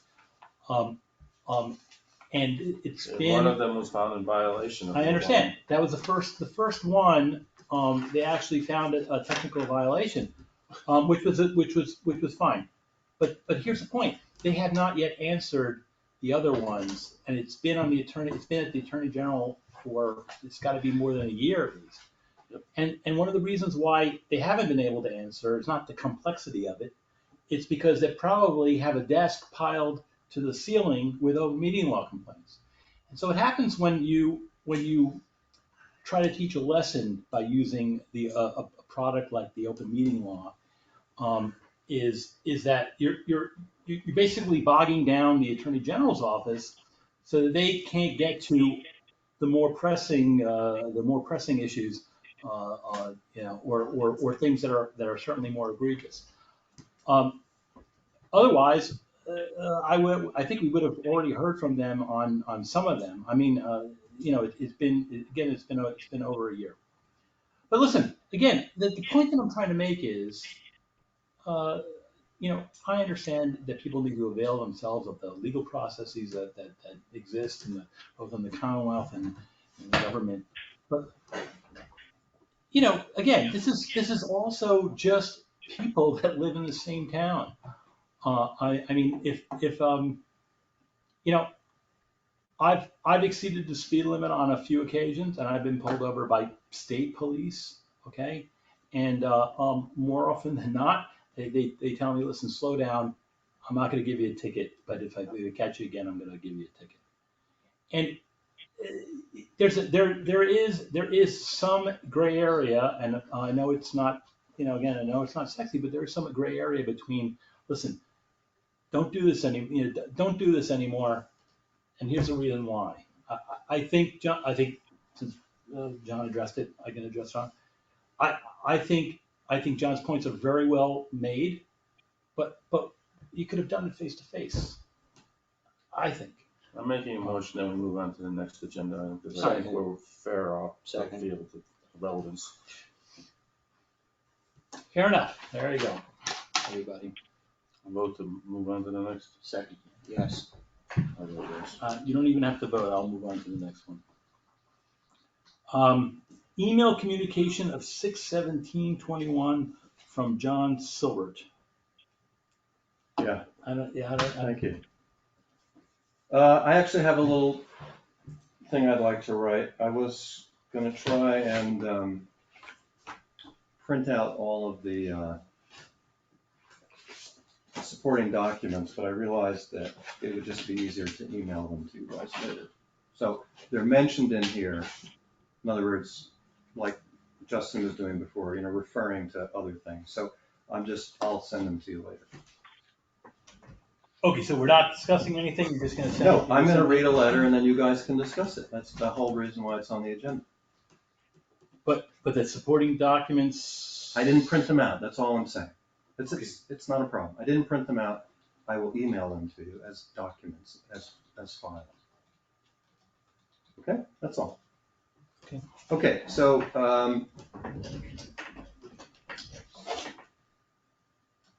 I'm just going to read it to you. It's the easiest thing to do. So, dear Select Board, thank you for adding my request to your agenda. You've read the email thread of June 2021 in question, but perhaps only a few others have. While I don't wish to further embarrass a vital member of our community who was unfortunately misled and then had a private communication made public, I wish to set the record straight regarding issues around the Monterey Fire Company. I believe that good information is the best way to help taxpayers make decisions about their local government, and I hope to provide a clear explanation and a way forward. So I want to focus on two issues. A claim made by Melissa No that my actions were inappropriate. That's why I forwarded the email to you. And the response of the fire company to a Select Board and Finance Committee agreement that the fire company should disclose and I'm quoting now, should disclose their financials and their plans for those monies and have an audit. That's a quote, and we'll get to it later. So I just want to begin. Okay, I don't want to read the email thread because there are people in there who did not deserve to have their private emails made public, but you guys had it. So I just want to begin at the beginning so everyone understands what happened and why. So I'm going to begin with it. We had a joint meeting between the Finance Committee and the Select Board on March 7th, 2019. And I'm going to quote from the minutes. Wait. Okay? 2019. Yeah. And you'll see why it's astonishing that it's been that long. So let me just finish. No, it's like I just want to write the timeline because Sure. This sounds like it's gonna. All right. Anyway. You don't have to write it down, Steve. I got it all right here. I'm gonna send it to you when I'm done. All right.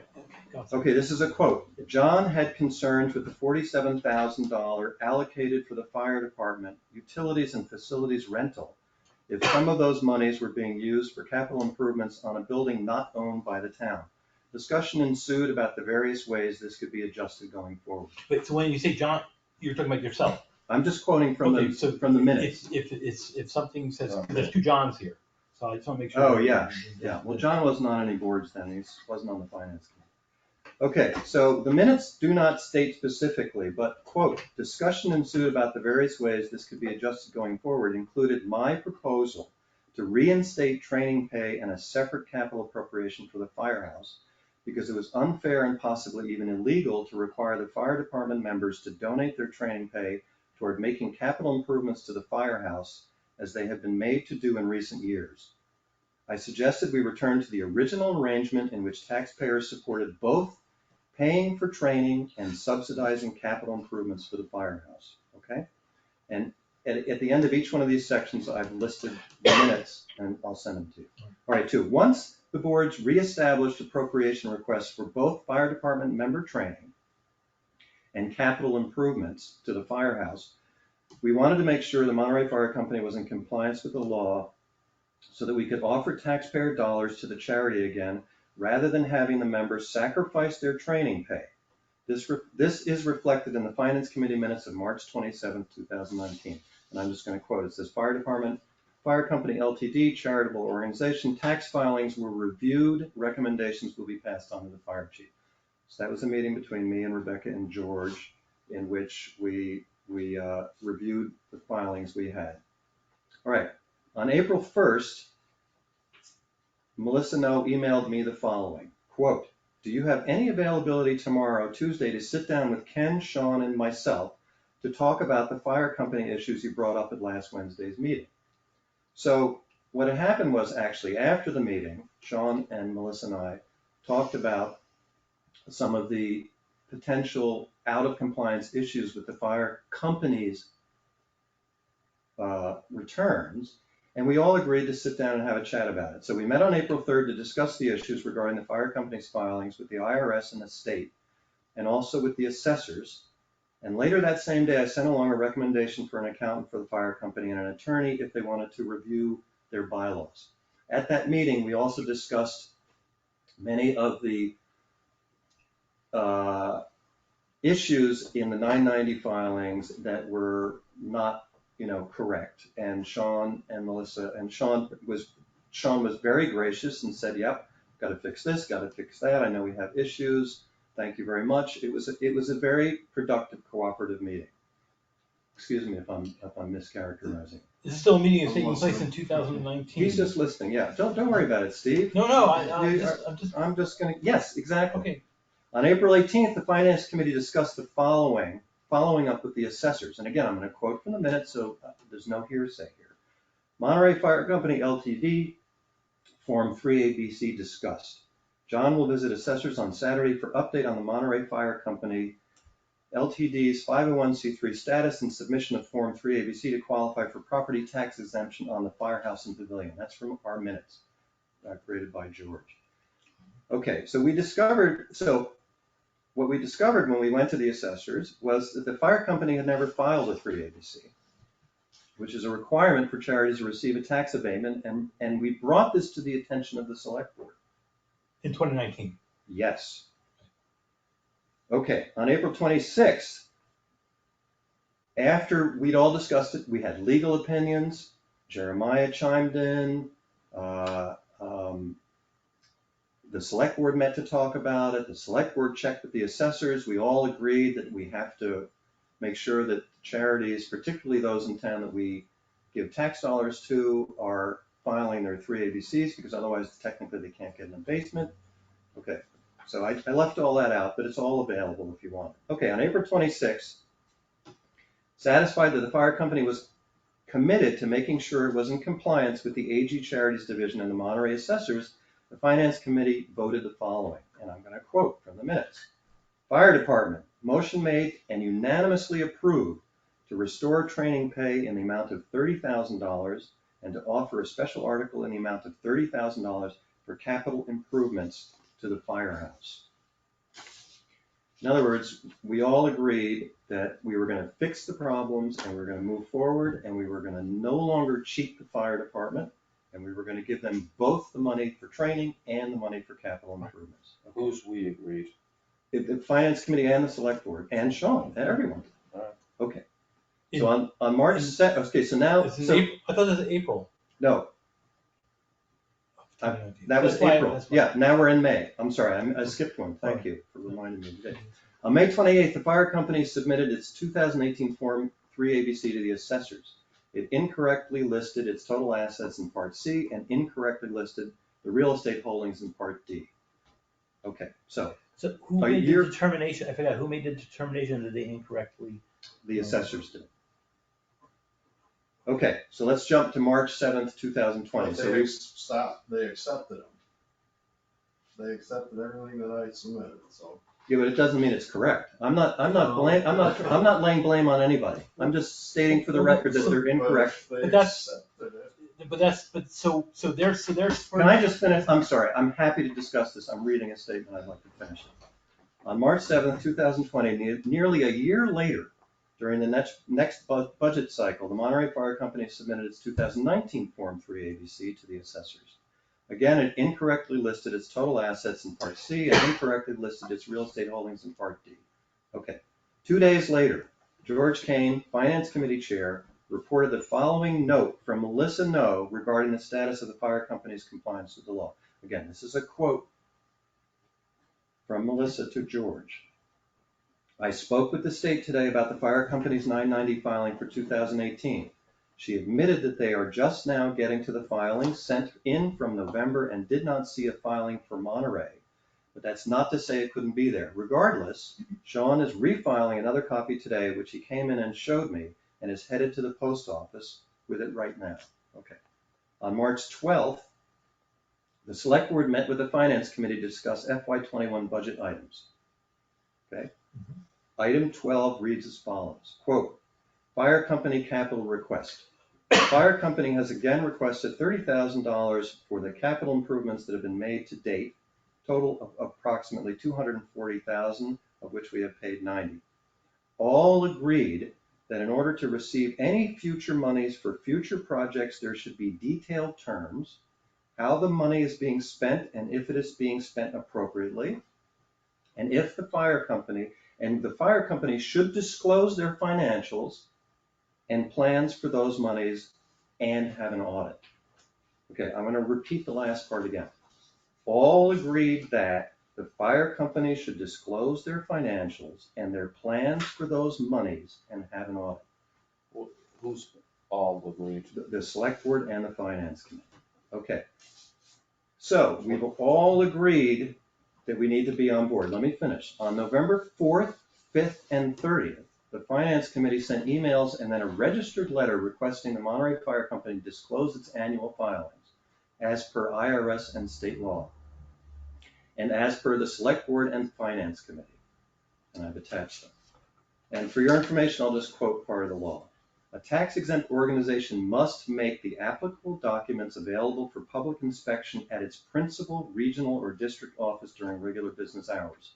Should the tax-exempt organization or its agent fail to provide the documents as required under IRC 6104D, the responsible person of the tax-exempt organization may be liable for penalties pursuant to 3 provisions, and it goes on with the provisions. Okay. On December 30th, this is now a month later at least, on behalf of the Finance Committee, member Michelle Miller, Melissa sent an email with a subject fire company filings stating the following in part, and I'm going to quote from the minutes. The fire company's filing for 2019 was missing one, which was sent to the state but never received upon further investigation, so the document has been resent. 2020 is currently in progress, and it's my understanding that this is due either March or May. Okay, so we're still moving along here. And everybody's in agreement that this needs to be done, and we're trying to get it done right. Okay, later that day in a phone call, Melissa asked me on behalf of the fire company for a blank Form 3 ABC. Ask who? Me. Somebody ask you for a form? Yes, which contains the wording of the requirements for proper filing with the Board of Assessors. I emailed her a copy along with an explanation, and on the following day she replied to thank me. And you can look these up. I've got the dates and I've got them. She asked you for a form, right? And you supplied it for her. As you can see, up till now, we were all working together to fulfill our agreement that the fire company disclose their financials and their plans for those monies and have an audit. Okay, we're all good. I hate to interrupt. What was the date of the agreement? The date of the agreement was in the minutes of the April? No, March 12, 2020. That was a joint select board finance committee meeting. Okay. So 4 months later now, during the 2022 budget cycle, the Monterey Fire Company has still not provided the requested documents to the Finance Committee. Had still not. Okay, so you're required to do it in 2 weeks. We asked for them on November 4th and November 5th and November 30th. So all this time had gone by, we still had not received them. So at its March 3rd, 2021 meeting. You requested documents. You said Right. required. You said required. You're not. No, we requested. I'm sorry. It says so right here, requested. You said required. At its March 3rd, 2020 meeting, the Finance Committee, concerned that the fire company may not have received any of the FC's emails. In other words, we were just thought maybe they're not getting them. Maybe we sent them to the wrong address. We voted to send a request for documents by mail. The letter was sent on March 4th. The Finance Committee also voted to send an email to the Select Board summarizing the federal and state filing requirements for nonprofits and restating the position that we all agreed to regarding the Monterey Fire Company's filings. Okay, so. I know this was unanimous. It doesn't require unanimous votes to do anything in the Republic. It's a question. I got the documents here. Look for them yourself. No, I answered your question. Who's voting on these things? All right, I'm going to go on. At its March 15th Finance Committee meeting, the committee had still not received a reply from the Monterey Fire Company and voted to send a request for documents by certified mail. So we wanted to make sure that it wasn't like sitting somewhere. We certainly wanted to give them all the time he needed, and we hadn't heard from him. So the certified letter was sent on March 16th and received by the fire company on March 30th. And I have the receipts when it was signed for. The Finance Committee also voted to send an email to the Board of Assessors asking for an update on the Monterey Fire Company's 2020 Form ABC filing. The same day, Linda Hamill, who is the assistant, forwarded a copy of the MFC's request for an extension to file until April 30th. So what we discovered was they asked for an extension. Fine. On April 27th, the Monterey Fire Company submitted its Form 2020 ABC. Once again, it incorrectly listed its total assets in Part C and incorrectly listed its real estate holdings in Part D. On June 1st, okay, let me just finish. We're actually almost there. All right. June 2021. June 2021. We are now at June 2021. I sent an email to the Board of Assessors requesting a meeting. This is the reason for the content of the original email thread that we're discussing but haven't read out loud. On June 2nd, the Board of Assessors mistakenly posted the meeting as a meeting with the Finance Committee. When I pointed this out to them, they said they would contact Melissa and have it corrected, but the agenda was not corrected on the website. On June 3rd, I received an email from Michelle Miller, chair of the Finance Committee, in which she wrote the following, and I'm going to quote, "I have also just been alerted to a meeting scheduled for us with the Board of Assessors for Saturday at 10. Not sure when that happened. This is not set up as a Zoom meeting, so I am unable to attend. Perhaps it can be rescheduled. I will let you know more." So I don't know who alerted her to it, but someone alerted her to it, and it wasn't corrected, even though the assessors had said it was a mistake.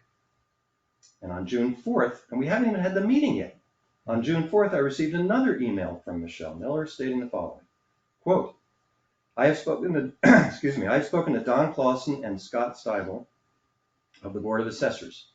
Apparently, they posted this as a meeting with the Finance Committee in the mistaken belief that John's research into the fire company filings was as a member of the Finance Committee rather than as a personal matter. This raises a number of questions which we can add to our meeting agenda. By the way, that's a violation of the open meeting law. Did you file? No, because I have lots of things to worry about right now. Quote. But in fact, this distinction between the Finance Committee and the personal is spurious. I didn't ask for a meeting between the Board of Assessors and the Finance Committee, but as I have shown, the issue of the Monterey Fire Company's filings with the Assessor's Office had been a Finance Committee matter for several years, and also a Select Board matter, and had been brought forward by the Finance Committee in March. In other words, there was nothing questionable about my meeting with the Board of Assessors, nothing at all. It was a follow-up on an official matter which we'd all been concerned with for over 2 years. In other words, in March, the finance committee had sent an email to the assessors asking for an update. The assessors told us that the fire companies asked for an extension. We asked again in April. They gave us the document, and the document was still incorrect. But Michelle is now implying here But now you have a that new I've board. done something wrong. It Okay, doesn't matter who the new board is. But I You guess- have a new board. Let me finish. Let me finish. It was a majority vote, Steve. It's always, we rule by majority, not unanimous. But no, I Yeah, understand. I'm not sure you do understand that, but that's another matter. Okay, on June 5th, I met with the Board of Assessors, and the assessors acknowledged that the Monterey Fire Company had once again filed an incorrect Form ABC for 2020 and notified me that they had assisted the MFC in correcting it. The corrected form is attached. So we have both the form that was incorrect and the form that was corrected. Okay, so after all this time, we finally got a correct form being submitted to the assessors. Okay, nevertheless, on June 7th, Melissa No forwarded to the select board the email thread in question. We're back to the beginning now with this comment, quote, "It was also brought to my attention that the assessors incorrectly posted a meeting for this past Saturday to discuss 3 ABCs with the Finance Committee. And they have since been made aware that John S. is not acting on behalf of the Finance Committee. His inquiries are as an individual." Isn't it interesting that everyone seems to have something brought to the attention by everyone else, but nobody ever admits to who it came from? The chair of the Finance Committee will be placing this on the agenda to discuss as well. Okay, again, this is completely spurious. The question of the Monterey Fire Company's filings with the assessor's office was and remains an official matter of both the Finance Committee and the Select Board. Okay, I'm not going to read the whole email. I'm just going to go on. Regarding the matter of the Finance Committee's unanswered lawful request for copies of the Monterey Fire Company's tax filings, this troubled me personally. Now, this is me personally so much that I began to wonder if all charities refuse to abide by the law to provide the requested documents. So, beginning on May 11th, I requested documents under the law as an individual from 4 other charities in town: Bidwell House, Friends of Wilson McLaughlin, Gould Farm, and the Monterey News. Within 2 weeks, each of the 4 charities provided me with the documents I requested, and they did so willingly and kindly. And I've attached all of my requests to these There are 8 nonprofits charities. in Monterey. There are more than that, but only 5 own property.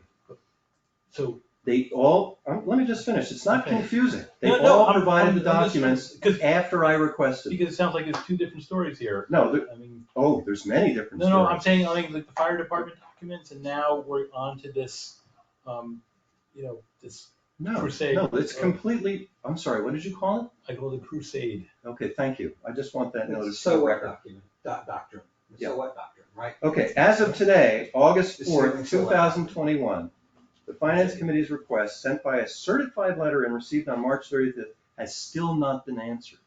Say that again, one more time, please. I'm sorry. As of today, August 4th, 2021, the Finance Committee's request sent by certified letter and received on March 30th has still not been answered. By who? By the Monterey Fire Company. Wait a minute, I thought you just said in this thing that he filed the appropriate papers. No, you're getting confused, Steve. This is for the 990s. All right, let me just finish. Yeah, I am. Yeah, you are confused. because Okay. it sounded like. Unfortunately, none of this touches on the more serious issue of Melissa No forwarding a private email exchange to a public body. Because, as she wrote, and again I'm quoting, "I think this email is worth sending to the entire board so you are aware of what is going on." Okay, so I'm now going to ask you a few questions. What is going on? Here are my questions. Why did Melissa No try to put me and my official and private activities under suspicion? Why hasn't the Monterey Fire Company fulfilled the Finance Committee's lawful request for tax documents? Why hasn't the Select Board followed through with the agreement we all made that, quote, the fire company should disclose their financials and their plans for those monies and have an audit? Where are the financials? I can answer that question. Where is the audit? I didn't know about the agreement. I wasn't on the board. Well, I don't think you should worry about me actually attacking anyone. My point of this letter, which I'm gonna submit to you via email, that I wanna hear for the record, is that the whole reason why we're having this kind of problem in town right now is because we actually need to follow the law. We all agreed, 3 select board members and 3 finance committee members, that we need proper filings from the fire company, not the fire department, the fire company, before we give them any more money. That is a written statement in the minutes. And all the finance committee has tried to do since then is to get the documents. That's it. And to make sure that we have the audit. And none of it has happened. And in the meantime, look at what people have done to each other. I'm tempted to read the 6 pages of the email thread to show how awful people have been behaving. But I'm not going to, because one person does not deserve any more humiliation. So my question is, I'm going to go back to the beginning of my letter. Wait. I believe that good information is the best way to help taxpayers make decisions about their local government, and I hope to provide a clear explanation and a way forward. Here is the way forward. The way forward is for you guys, because you manage the fire department and you sign contracts with the fire company, right? Not the finance committee. You guys do that. Is to require what you said you wanted to require, which was proper filings of the 990 documents and an audit. That's it. It's that simple. It's been 2.5 years. Nothing has happened. Nothing. In the meantime, I shouldn't say everyone, people are being falsely accused of doing things that are completely appropriate. Everything the finance committee did was appropriate. Everything that the finance committee did was voted on. Everything that the finance committee did was based on an agreement between the select board and the finance committee, which is in the minutes. And nothing has happened except that the select board, in an emergency meeting, which is illegal and for which I will be filing a complaint tomorrow, in March, accused Rebecca and I, on behalf of Sean Tryon, of really, really inappropriate things.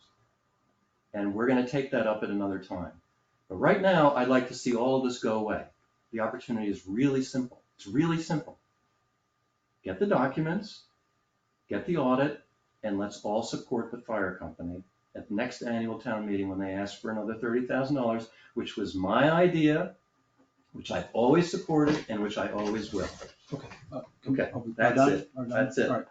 So these requests, are you making them as yourself or as the finance committee? No. I'm not. I made it very clear in my letter. Okay. No, because I'm going to make it very clear in my letter. No. I will answer your question if you let me.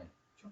Every request from the finance committee was voted on, all the way up to the certified letter. Every single one of them. So. Okay? Every request from the Board of Assessors was voted on by the Finance Committee. The only thing that I did as an individual, as an experiment, which is, by the way, my lawful right. You have to understand why the law. Wait. No, I'm not finished. You're just about to explain. I'm not finished. I'm not finished. So everything that was done through Finance Committee vote was official. Everything that was done with the Board of Assessors was official. Now, let me just finish. The reason why I made that request of the other 4 charities in town was honestly because I couldn't believe that it wasn't being responded to in the legal time frame or at all. So I did that as an individual, but I want you to understand something. The reason why we have laws that charities are required to disclose their documents is because when people donate money to a charity, they want to know that it's legitimate and the money is being properly spent for. So anyone can do it. No. Anyone can do it. So I'm answering your question. I'm not disputing. Every single request that was made to the fire company and to the assessors was made by vote by the finance committee. The requests made to the 4 other nonprofits in town was made by me personally on my own stationery. It did not have anything to do with the finance committee. I made those requests because it's a legal thing to do. And because I wanted to see if everyone else would respond appropriately, and they did. So Really? you call, yeah, really. Just did it as a That's right. Like a, That's right. sorry, I used the word crusade. Yeah, Maybe that's that was really a strong, inappropriate. maybe that's a strong word. I take that back. It's inappropriate. You said you're using the word experiment. So I'll No, use the word actually, the quote, it was a civic exercise. That is civic the quote. Okay, so that's actually. Is there, do you have any problem that. with civic exercises? No, I certainly don't. Good. I certainly don't. Good, I'm glad to hear that. But no, I guess my question is, when it comes to your civic exercise, you said that again. You went after. You went. I went after. You went to. It seems, you know what? That's what a lot of people said in an email string. And should I name the people who said it that way? John, you can do whatever you like, but all right. I'm trying to get to the Moore was one of them. Don Coburn was another one. Fair enough. So. And I won't mention the person who. So let me. So, no, now that my name has been mentioned, I'd like to be recognized. I'm going to ask the select board. Let me just ask. Wait, hold on for a second. Let me just finish. Let me just, Don, you're gonna have a chance to speak. I get to respond? Yeah. All right. Everybody's gonna have a chance to speak, but I just want to. Actually, I just want to finish up. I just want to break this up into two separate events over here, because I think they're two separate events. We're starting out with the fire company filings, okay, and that's the first what I consider to be event. So the select board is going to have a joint meeting with the finance committee, of which you are a member of, and if these concerns and requests are memorialized in a joint meeting, then we can certainly address it. It was my understanding through your emails that the filings were taken care of. No, you're saying there's one missing. No, you're getting confused. We discussed both sets of filings. One has to do with local tax issues, and it goes to the assessors. That was the 3 ABCs. The other, which was the one which is filed to the state and the feds by all nonprofits, is their 990s and their Form PC. So we have not received the 990s. Okay. We have not received. So you're acting on behalf of the Commonwealth of Massachusetts or the government? No, I am acting on behalf of the Finance Committee. No, you just said you're doing it by yourself. No, you continue to obfuscate the issue. I just explained it to you. I'll explain it again.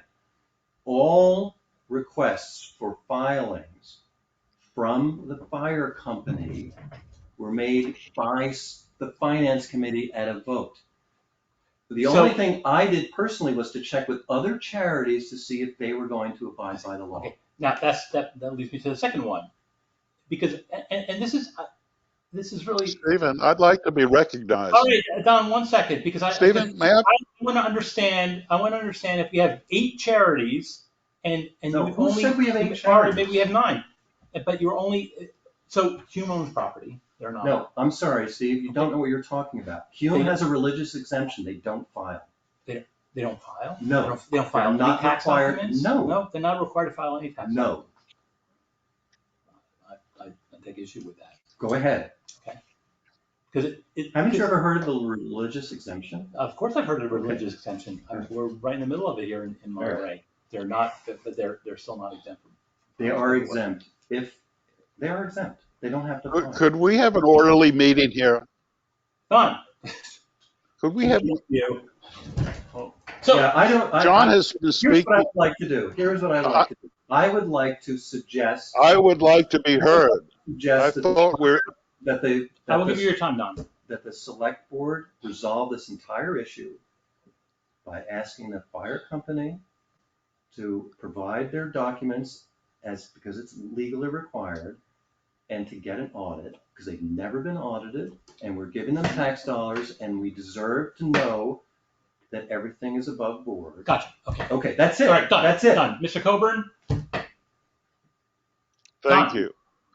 I have 2 points. I have 2 points to make. One point is in general that John's description of the events is so utterly misleading and inaccurate in so many important regards that you should not listen to him seriously. No, you should listen to your own. Secondly, what's happening here is frankly a perversion of representative democracy. The select board is here to discuss and decide things. The reason that most boards limit people to speaking at the end of the meeting and limit the time that they speak to something like 5 minutes is so that the business of the town can be done. We have had now a 40-minute, 35 or 40 minutes of essentially a political speech and defense by John of all the things that he has done. And this is totally inappropriate. It's a complete waste of the select board's time. And frankly, you should go on to something else. Okay, all right. Anybody else like to be heard? Yeah, I'd like to be. I would like to hear from the select board, yes. Yeah, I have two questions. I think this may raise an issue about if the select board and the finance committee agree to something, how does the next select board just not follow through with it? And then I also like to know why, why were we copied on the email? I don't understand the purpose of that. I can explain. Okay. What do you mean you were copied on it? That's why I'm asking you, why Why were you? copied? I'm sorry. Yeah. Yeah. Because it didn't involve us. So John said that it wasn't a public email. The minute it was sent to me, it becomes a public email. And Steve had come in that day and I made him aware of the issue and he said I should make the entire board aware of the issue because after speaking to the chair of the finance committee, actually I should back up a minute. The meeting posting by the assessors did not say it was with regard to the fire company. It said the board will meet with the finance committee regarding a 3 ABC application. At that same time, I was getting emails from the Bidwell House, Wolf Farm about the inquiries that John was making. So it was not known that it was the fire company. It was all of the company or all of the charities that you were looking into. And I asked the finance committee chair if she was aware of the meeting, and she said no, and that the finance committee had not authorized anyone to do this. Because it was mistaken. Right, so, and it wasn't changed on the website because the assessors didn't let me know until after I was gone, and I could not make the change. So that is why, so it was all perfectly legitimate. What's One of my legitimate? job responsibilities is to make sure that the board is aware of any issues going on in town, and the 3 ABC one was becoming quite an issue, and I felt that they should be, and Steve agreed. But the email you forwarded had nothing to do with 3 ABC. It's not mentioned anywhere. It had to do with the charities and the meeting that was going on Saturday. No, it with did the not. finance It had committee. nothing to do with it. In my interpretation. Yes, well, it did not. And it was not the finance committee, it was not the select board's business anyway. You're just wrong. This is wrong. Okay, and listen, there's boards make decisions in previous years. The new board is not. It does not nullify any decision made in previous years. If that was the case, then you guys would have to do everything over every single year when you had a new member. Well, there are plenty of things that the select board agreed to do over the years and just. So that's all I'm asking. Are you going to now change your minds as a select board and not require documents be legally provided or get an audit? But that's not an No, appropriate question. that is the question. No, it's not appropriate. All someone has to do is make the motion. I'm just waiting for someone to make the motion. That you will ask for the documents and ask for an audit. That's all I'm asking for. And you're saying this was already agreed to? Just do it again. Steve's saying it's not legitimate, so just do it again. No, I first of all, I want to have a discussion with the finance committee. You want to have a discussion? Let's have a discussion with the finance committee. What does that got to do with it? What? The audit, the only time that I was made aware of the audit was this last budget go around. So pre that, the audit was not. And if the position is that a lack of proper filing or a lack of an audit is a reason to withhold funds. You're misreading what the statement was. That's not the statement. It says moving forward, you and the finance committee, you, the select board and the finance committee wanted that to happen. That was 2 years ago. Moving forward is the operative word. So I think that I think there should be the discussion. I think it's inappropriate to have just the select board and one member of the finance committee. I disagree with you. You know why? Because the finance committee does not manage the fire department, and it does not sign contracts with the fire company. You do that. So if you're going to sign a contract with the fire company and it hasn't But filed, it's. You know, you're trying to make, it seems like you're trying to make two different points. Okay, I mean, whatever. Well, because Whatever. You you're wanna saying, do a well, the joint finance meeting? committee, you said the finance committee made these decisions and therefore they must be imposed upon the fire. No, company. I didn't But say then the on the other finance hand, you're committee, I saying, said you're the saying, select board. But, Right, if I don't get a motion pretty soon, I'm just gonna. Is one of the I issues that you think want I'm the done. documents, because that's super easy, Are you joking me? The After, assessors after, have them and I after have a copy, 6 you can ask me months, for them. you don't understand what the law says. The I'm law just letting you says know, I can if easily you, help you with if this you one. request documents from a charity, they must provide it within 2 weeks or they'll be fined. That's the law. Everyone else followed the law. They didn't need you to help them. They all filed it themselves. The Monterey Fire Company, you don't work for the Monterey Fire Company. You're right, I don't, You but I don't. work for the town and I don't. I know, and you know Hey, what? Steve, take control of the meeting. Together, working Don. together on this. Remember that? I showed you that in the email thread. And somewhere We along the left out a line, lot, John. something So- went wrong. so And I what's wrong find- is, so I we're find- not getting the information that we require. So I find a lot of this, It's right there. He's right there. He can solve all these problems. You guys don't even have to vote. What? He can just say, I'm gonna give the documents and I'm gonna get an audit. I think there should be a discussion with the finance committee and the select board regards to these items. I'd like to keep all the players as the players. There's no individuals over here that That's are. not the solution. The solution, it's already been voted on 2 years ago. And Well, recently, you in just- 2020. Well, So I'm gonna make a motion that they provide the audit and what was Provide the agreed. documents and have an audit. Provide the document, that was agreed to. Right, Two- just- 2 years ago, Just make the motion. 2020, that's my motion, that the fire company be directed to provide the audit and provide the documents as was agreed to in 2019 and in March 2020 at their joint meetings.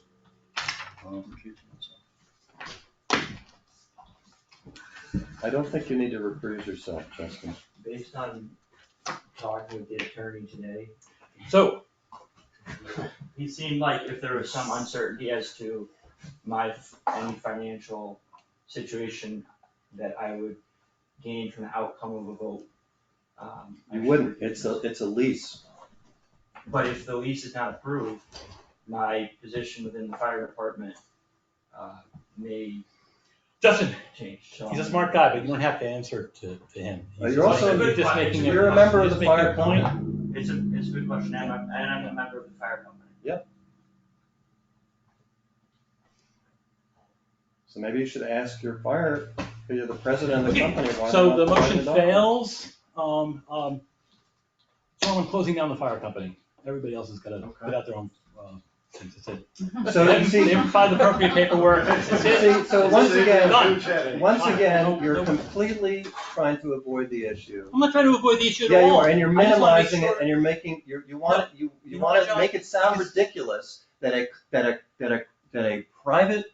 private nonprofit charity should have to obey the law, and you're making it sound ridiculous that they should not be audited. It's in my mind, and I could be wrong, but in my mind, it's equally ridiculous that one person should appoint themselves as No, the it's arbiter not one of person. This is- filings in the town of Monterey. You- They're not an you- assessor. They don't work for the Commonwealth. They don't You work for the approved IRS. you said that they needed to do this before we gave them any more. Listen, You but said the it. thing is this: It's not one person. if It's there's a not one filing that's person. missing, if there's a filing that's missing, It's not missing. You guys If misunderstand. there's a filing that's not done. No, it's not done. If somebody requests missing anything. information Right. from a nonprofit, they are required to give that person or that company or anybody that information. It's that simple. Or- So let me just ask Sean, why Or haven't else. you given us the documents? I'm not gonna comment on that right Okay, fine. Why not? What's the problem? Every other nonprofit I asked for So- did it, no problem. now. But you also, and I don't wanna get into back and forth here, but these other charities were also missing documents. I didn't make a case that they're missing anything. They provided me exactly what I asked for within 2 weeks. I had Are they- full. Are they in the office somewhere? disclosure. They would be in his office, at the They're fire here? company. You said they were here. I didn't make the request of Melissa. You guys are misunderstanding the point. The point is, the fire company has refused to obey the law. John, That's pretty. I have a binder in my truck. I don't have that truck here, but I have the damn binder with all your paperwork. So what are you saying? You're now gonna give it to me after all this? This is what it comes to before you actually do it? Well, it's made the offer. I accept the offer. So I I like to accept work the on offer. the same page here and work together. And it'd be really appreciated if people would come ask face to face, this is what we need. I said And that too. Isn't that interesting? let's work The together. so what doctrine. Yeah, it's not a so what The doctrine. ceiling It's- doctrine. No, let's not go down. If you're getting the documents, he says he's got the binder, he's giving them to you. It's not for me, John. Don't just say it that way. Well, it's for The the finance. finance committee made the request, and it made the request based on Okay, an agreement between the finance committee and the select board. right. So let's Okay, give you and the had it been fulfilled when it was first requested, like all the other charities, we would not be having this discussion.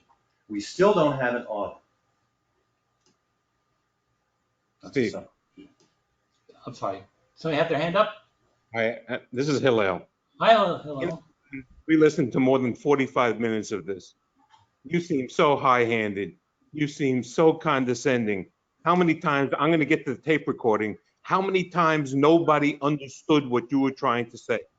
Well, the fact is, if nobody understood what you had to say, you had the obligation to make it clear.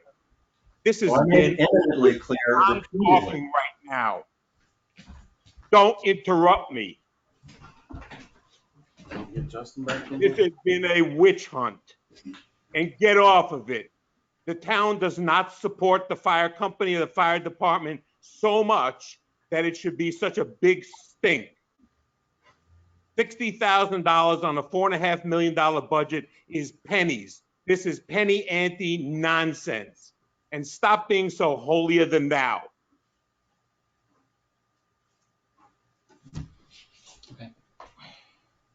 Anyone else? would Anybody, like to rant? anybody else? What'd you say, John? Would anyone else like to rant? Watch your step. All of this is Okay, completely so, unnecessary. Completely unnecessary. It never so should have happened. You have been unnecessary. This is a raging rant for no return. Are you gonna take control of the meeting back? I've got control of the meeting. Okay. You want to make a statement? I Well, I don't know if that was a I statement. just listened to 20 minutes. It sounded like a threat to me. Yeah, I don't think so. No. All right, so, shall we move on, or are we gonna reinstate the fire department? There he goes. We've got. Thank you. I will grant to the finance committee. And all of Wait. this information. Wait, is this for documents for the finance committee, or is it for John? It's for the finance committee. I never made a request for these documents personally, ever. So why don't you give that to the chair? Sure, I mean, absolutely. He could pull out of his car, and You're then right. the next thing No, you you're know, right. you've got You're a absolutely right, lawsuit on Steve. your hands. Give it to the chair. Can we do that? Could you, Michelle. I can just Absolutely. email a copy if that's easier. can you verify that is that the correct one though? Can you verify is that the one that we're What talking years, about? yeah, what, John, would you? please So check? I'll be honest with you. I would have rephrased the request in retrospect because 3 years probably would have been sufficient, but I believe the request was for 10 years. For the 90s? Well, I'm never going to start a nonprofit in this town for sure. So, and actually I was gonna offer just to ask the finance committee to restate the request so that it was, But the So point- are you gonna hold this over everybody, all the I'm not holding it charities over then? anybody. Because there's 3 ABCs missing from different charities in town. They all admitted that they're missing documents. So this is a very interesting question you asked, because I didn't know that. I didn't know that until today.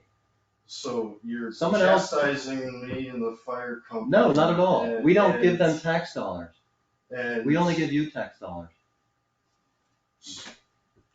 Makes a big difference. We're giving you money. But We're you're giving the taxpayers' dollars to you're you. the do-gooder of the town. So what, everyone else is a do-badder? What does that mean? Everyone else is a do-badder? Well, you turned the poor kid Justin into the state over something. I'm sorry, but he has not been turned into the state. Yes, he has. Oh, have you been turned into the state? The state ethics board, yes. I'm not, Or I'm the interested to mass see what the open Attorney meeting. General's office has to say. Me too. It was legitimate. Some things have caused me great concern. That is not one of them. I'm interested to see what they have to say. Me too. I That's didn't what know they're that there about for. emergency meetings. It's a learning experience.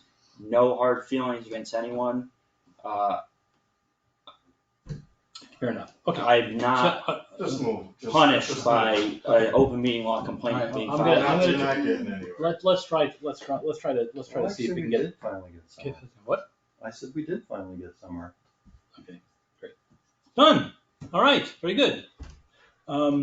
Draft financial policies. That we should do with the joint meeting with the finance committee. So Great. let me, can I just add, I spoke to the, with regard to the request for a joint meeting with the finance to discuss financial policies, I did reach out to the chair as was requested of me at the last meeting, and she has asked me to let the board know that any request for a joint meeting with the finance committee should be made through a formal written request with an agenda and any specific topics and documents to be discussed. Okay. I guess that segues into item number 12, finance committee issues. We'll table that. We're gonna table that. Discuss an owl camera for remote meetings. Yes, that I would like to discuss. I think the town should purchase the owl camera. It's being used in Barrington, it's being used in Sheffield, other organizations, it's like $1,000. It's got 360 degree, it's got microphones. People are using it for remote meeting access so it can capture the public sitting here on camera. It can capture us. Towns are using it. It's a great device. It's like one. Can you get some information on it? Yeah, you can look it up online. It's. Talked to a few towns. Great Barrington said they like it. Egremont does not like it. They said it's very finicky and you have to have some sort of tripod and everybody has to be sitting correctly to get them. Otherwise, sometimes you get like half their body. I'd be, since it seems like, especially depending on the state of the pandemic, hybrid meetings may be a big part of our future. They're easy It to looks set up. interesting. It looks like it might be helpful, but maybe it's worth talking to. It sounds like we have one good review and one bad review. Everybody uses Who- it. Who else is using it? I was only aware of Egremont and Great Barrington, but I can reach out to Sheffield because I have a friend there as well. But Okay, can you do that? Can you have them? Okay, then we'll discuss this at the next meeting. Select board hearing schedule prior grant writing issues and investigation. I don't know what that is. Well, I think we need to have a hearing about what happened about the grant writer resigning. And we also need to have a hearing about what's happened recently about the HR issues. So I think we're gonna discuss having I think there needs to be a formal investigator before you have a hearing on something, and I don't know how we're gonna conduct a hearing. I think it goes back to number 3, right? Whether it's gonna be the select board doing it or professional investigator. Exactly, so, I think, again, we should discuss, which we tabled, but we should discuss having a professional, because I don't think that we're equipped at all, to get into human resource, matters and that. Well, where's the appropriation coming for the professional investigator? Well, we're gonna have that discussion in the next meeting, we can discuss that, at the time, we'll have to determine if what the alternatives are, or where the money is coming from. Select board minutes. I know we talked about this maybe before, but there was some discussion about hiring someone to take the minutes and produce the minutes. But then again, I'm thinking, where are you gonna get the money to pay this person? Exactly, these are types of things that we should have a discussion at during the budget season, so if you wanna set aside monies for something like that, it would have to be raised and appropriated by the town. date and time of the next meeting. Date and time next meeting, I was going, well, since I'm coordinating some interviews with potential, law firms. Well, first of all, we can communicate, about future meeting times over email, which is allowed under the open meeting law, but I was wondering. Yeah, because I'm not having an email discussion to see how trigger happy some people are. We're allowed to discuss meeting times, I'm not answering anybody's emails, anybody from the board. I'm just not comfortable with that because again, I think that there are individuals in town looking at. But it's very clearly allowed by the open meeting law. Okay, right? well, Is there you a coordinated reason through why the you town just have meetings administrator. with this Yeah, one? let's coordinate. So Well, that I we was- avoid any kind of possibility of something. Well, I was going to make a motion to have our next meeting on Wednesday, August 11th at 6 p.m. When? Wednesday, August 11th at 6 p.m. I second that. Wednesday, I think we should be meeting weekly, to be honest. August 11th. I really do. Well, there's not a lot of. Oh shit! I thought that this was the 11th. So it's all right. So it's next week. So I'm not. Yeah, I'm not gonna. I wouldn't be available on the 10th, 11th, or the 9th. So you're available the 12th. I'm not sure if I may be in New Jersey. Then maybe we So- can oh, so- communicate so- over so- email about when So to meet. let's have the next. So I'm sorry. So I misconstrued this thing. I would be available on the 18th to have a meeting, Well, let's do a I'm- meeting on the 18th at 6. not the 25th, the 18th. I thought this week was this week. Yeah, I'm favorable to meeting a little bit more often. Maybe it would make the meetings a little bit So what I more was reasonable of an agenda. Yeah. So I would suggest that I mean we can certainly have a discussion about this. I think the summer generally there really isn't a lot. I mean these of things to to discuss. So I mean we can certainly visit in September about going to every week. But for August I'd like to keep it every other. Just to, we're actually getting better getting through some of these things. So there's an agreement of August 18th at 6 p.m. Yeah. Yeah, August Sure. 18th. Yes. August 18th. Fine. August 18th, 6 p.m. So just coordinate the times with me, Justin, because we already have some things on there. I know Okay. Jeremiah already told me he would be coming in. I Yes. put him on for 6:15. Yes. On August 18th. Correct. Hopefully everyone else is available also on August 18th. Okay. For the next item I put on, I motion that we discontinue putting initials next to agenda items. So the reason why those are there is, and this dates back to a few select boards ago, is that it became confusing as to who was going to have the discussions about the agenda items. There's actually two reasons. That was one of them, and then when it got time to talk about it, everybody was forgetting that they put it on there. Right. So it was just easier, and it's easier for me in case someone asks me to put it I on there. understand what the problem is. If somebody feels that they need to have something on the agenda, what's wrong with having your initial next to it? I You're think gonna be speaking. once it's put on the agenda, it's an item for the whole board to discuss. One possible workaround, which might satisfy both of our wants, is to put the initials on the separate agenda, which comes just to the board with the red writing next to it. That's fine. Giving us information on attachments, but I think agree out with to the public, we are a board of 3 people. Obviously also 3 individuals, but I think, items on the agenda should Justin, be. I think it's fine. Do For the you whole board. wanna, I move that we it just goes out to private, so at least we know who's speaking, but it won't go out to the public. Second. Okay? Second. Okay, Yes. We're all yes. Any mail? Yes, so I actually have one thing that I have to add as well. That we have an email that I received from Alice Boyd of the Community Development Block Grant. And they want to know if we want to, Egromont's gonna be the lead community for the application. And she said there's a number of Monterey residents still on the wait list. And she'd love to have us continue, be a part of it. And so if we want to, we just need to sign this, participation in fiscal year 21.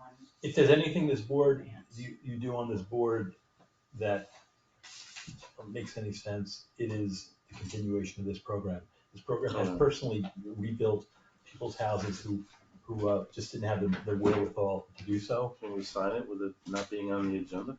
What? It's under. It's a letter that came into. Oh, okay, yeah, that makes sense. Sorry. Okay, so I think you're allowed to put unanticipated items on there. I move that we accept it, and you give me permission to sign it on behalf of the Monterey. I vote yes. And the other item, which was just something that was completed today, was the paperwork for a Chapter 90 on the Fox Hill reclamation and paving, and I just need you to sign not that one. You just sign the project request and the environmental forms. You're good with them. So we can use our Chapter 90 money to. Yes, it's gonna be about $65,000. Fox Hill. Fox Hill, and the public portion of Fox Hill. I think it goes up to the first house on the left. That one is kind of a funny spot. It's just one right here.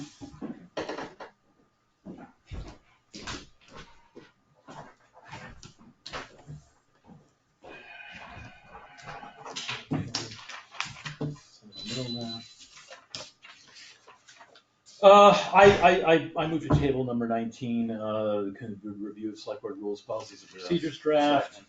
Second, it's all unanimous. Comments and questions from the public? Nobody left. There being none, I make a motion to adjourn. Second. All in favor? Yes. Yes. See you in 8 weeks.